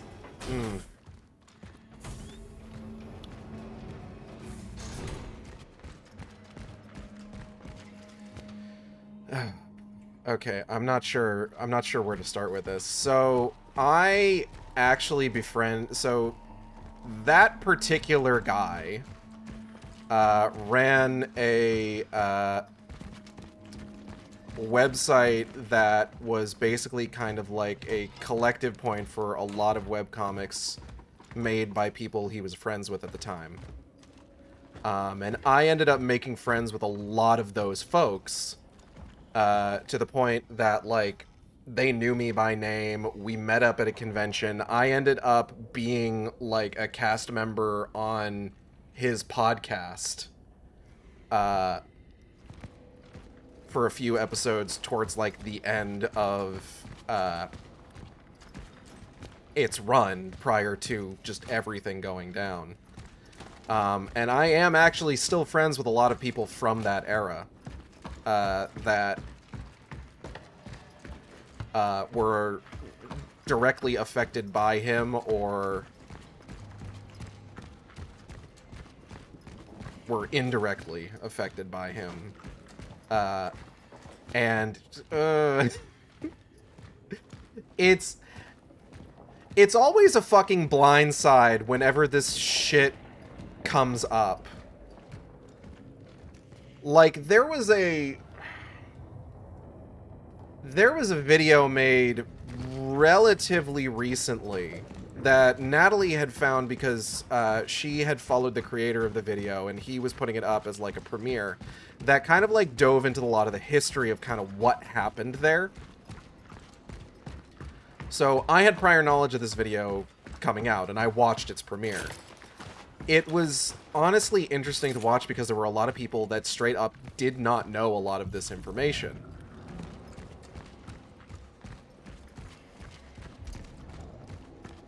And it kind of reaffirmed, like, the need for videos like this, because it's just like, if these sorts of things... A lot of times, like, people need, like, refreshers on exactly what people like him are capable of. But what fucked me up... like, more than anything... was that for this video there was a bunch of footage from other videos about this guy that had been made in the past. And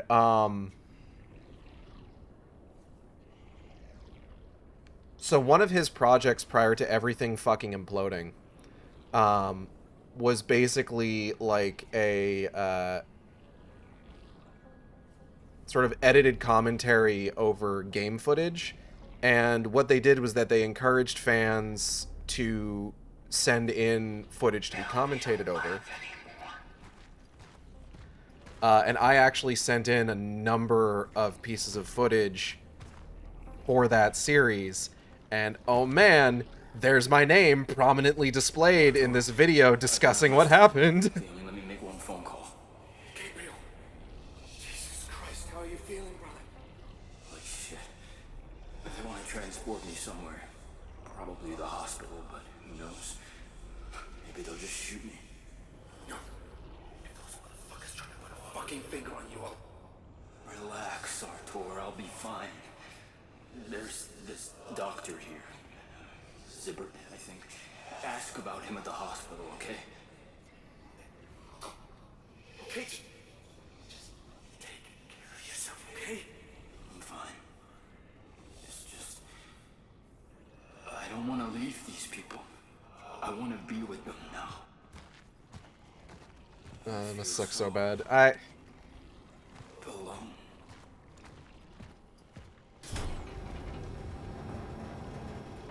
There's times where it's just like I have to kind of like reckon with exactly what it is that happened, but like I am not nearly the person who was most affected by all of that. It's like depressing me more and more every time something in regards to that group pops up. I'm like, God, man, I love these guys as a kid.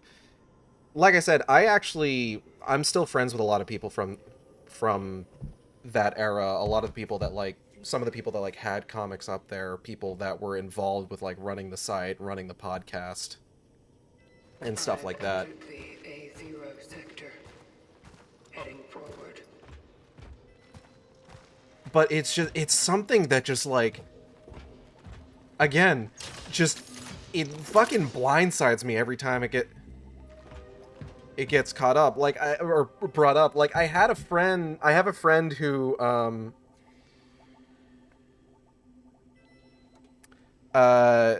something was happening with regards to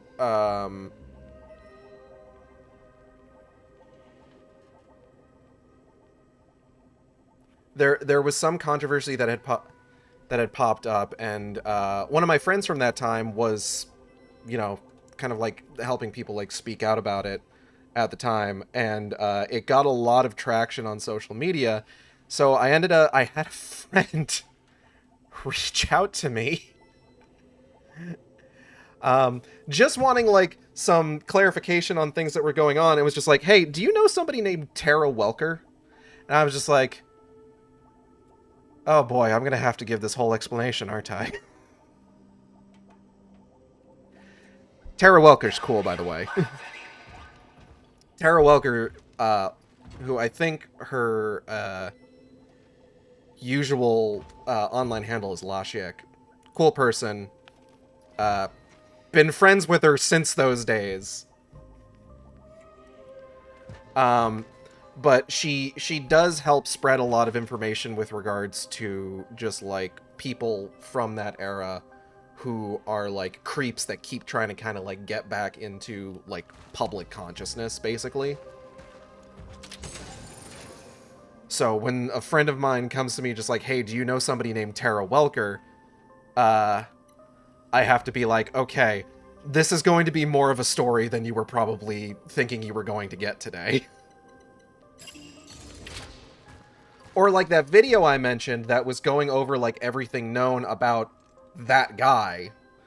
Like I said, I saw it when it premiered. The rest of my friends from that era of the internet didn't see it until like 2 weeks later, at which point I start seeing people talking about it. I'm just like, oh, okay, the rest of y'all saw this now too, huh?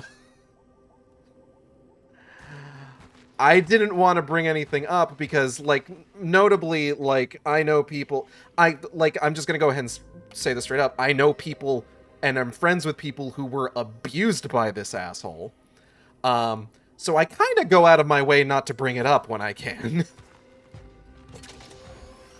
As you can probably guess.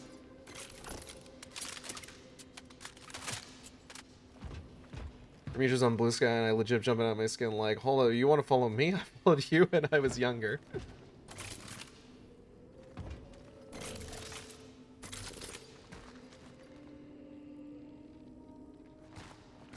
Like, one thing that I'm thankful for is that a lot of the folks that I know from that time have been able to kind of, like, move on to a certain degree. There's always going to be, like, that kind of thing, like, hanging over their heads, unfortunately, and it does kind of, like, rear up every so often, which is something that, like, I feel bad that they have to deal with, that they're probably going to be dealing with for some time. But, like, the fact that so many of them have managed to... It really is something else. like, kind of, like, carve out their lives from all of that is... it's nice to see.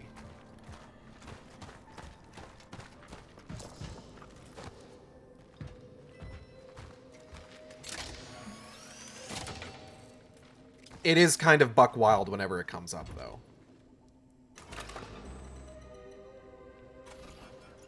Especially when it's someone that I don't know from that period of time, and I have to be like, okay, it's time for the Gage lore drop. Because that is always kind of a story.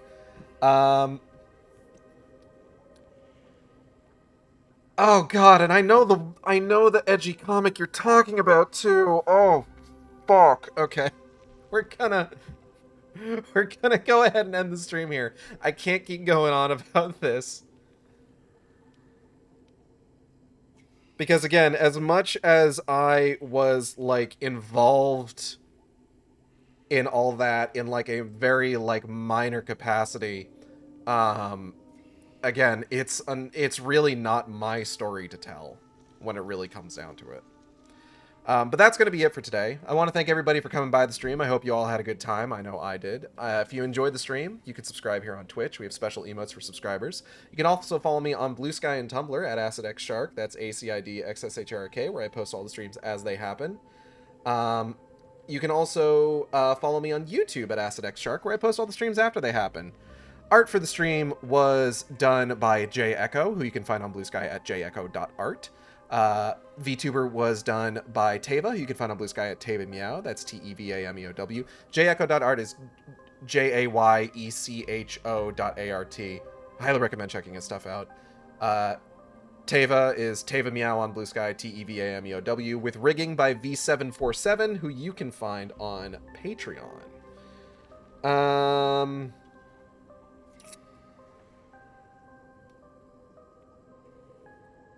Upcoming streams, we've got Final Fantasy XIV tomorrow, where we will be starting in on the Sorrow of Wordlet side quest chain, which I'm pretty excited for. It is the Gaius Baelsar Suffering arc. And then next week we should have like a relative return to normalcy with regards to our stream. So it should be Ghostbusters on Tuesday, Deltarune on Thursday, more Cronos on Friday, and then Final Fantasy XIV on Saturday. We are going to go ahead and raid over to Penny Snapcube, who is playing Pokemon Legends ZA.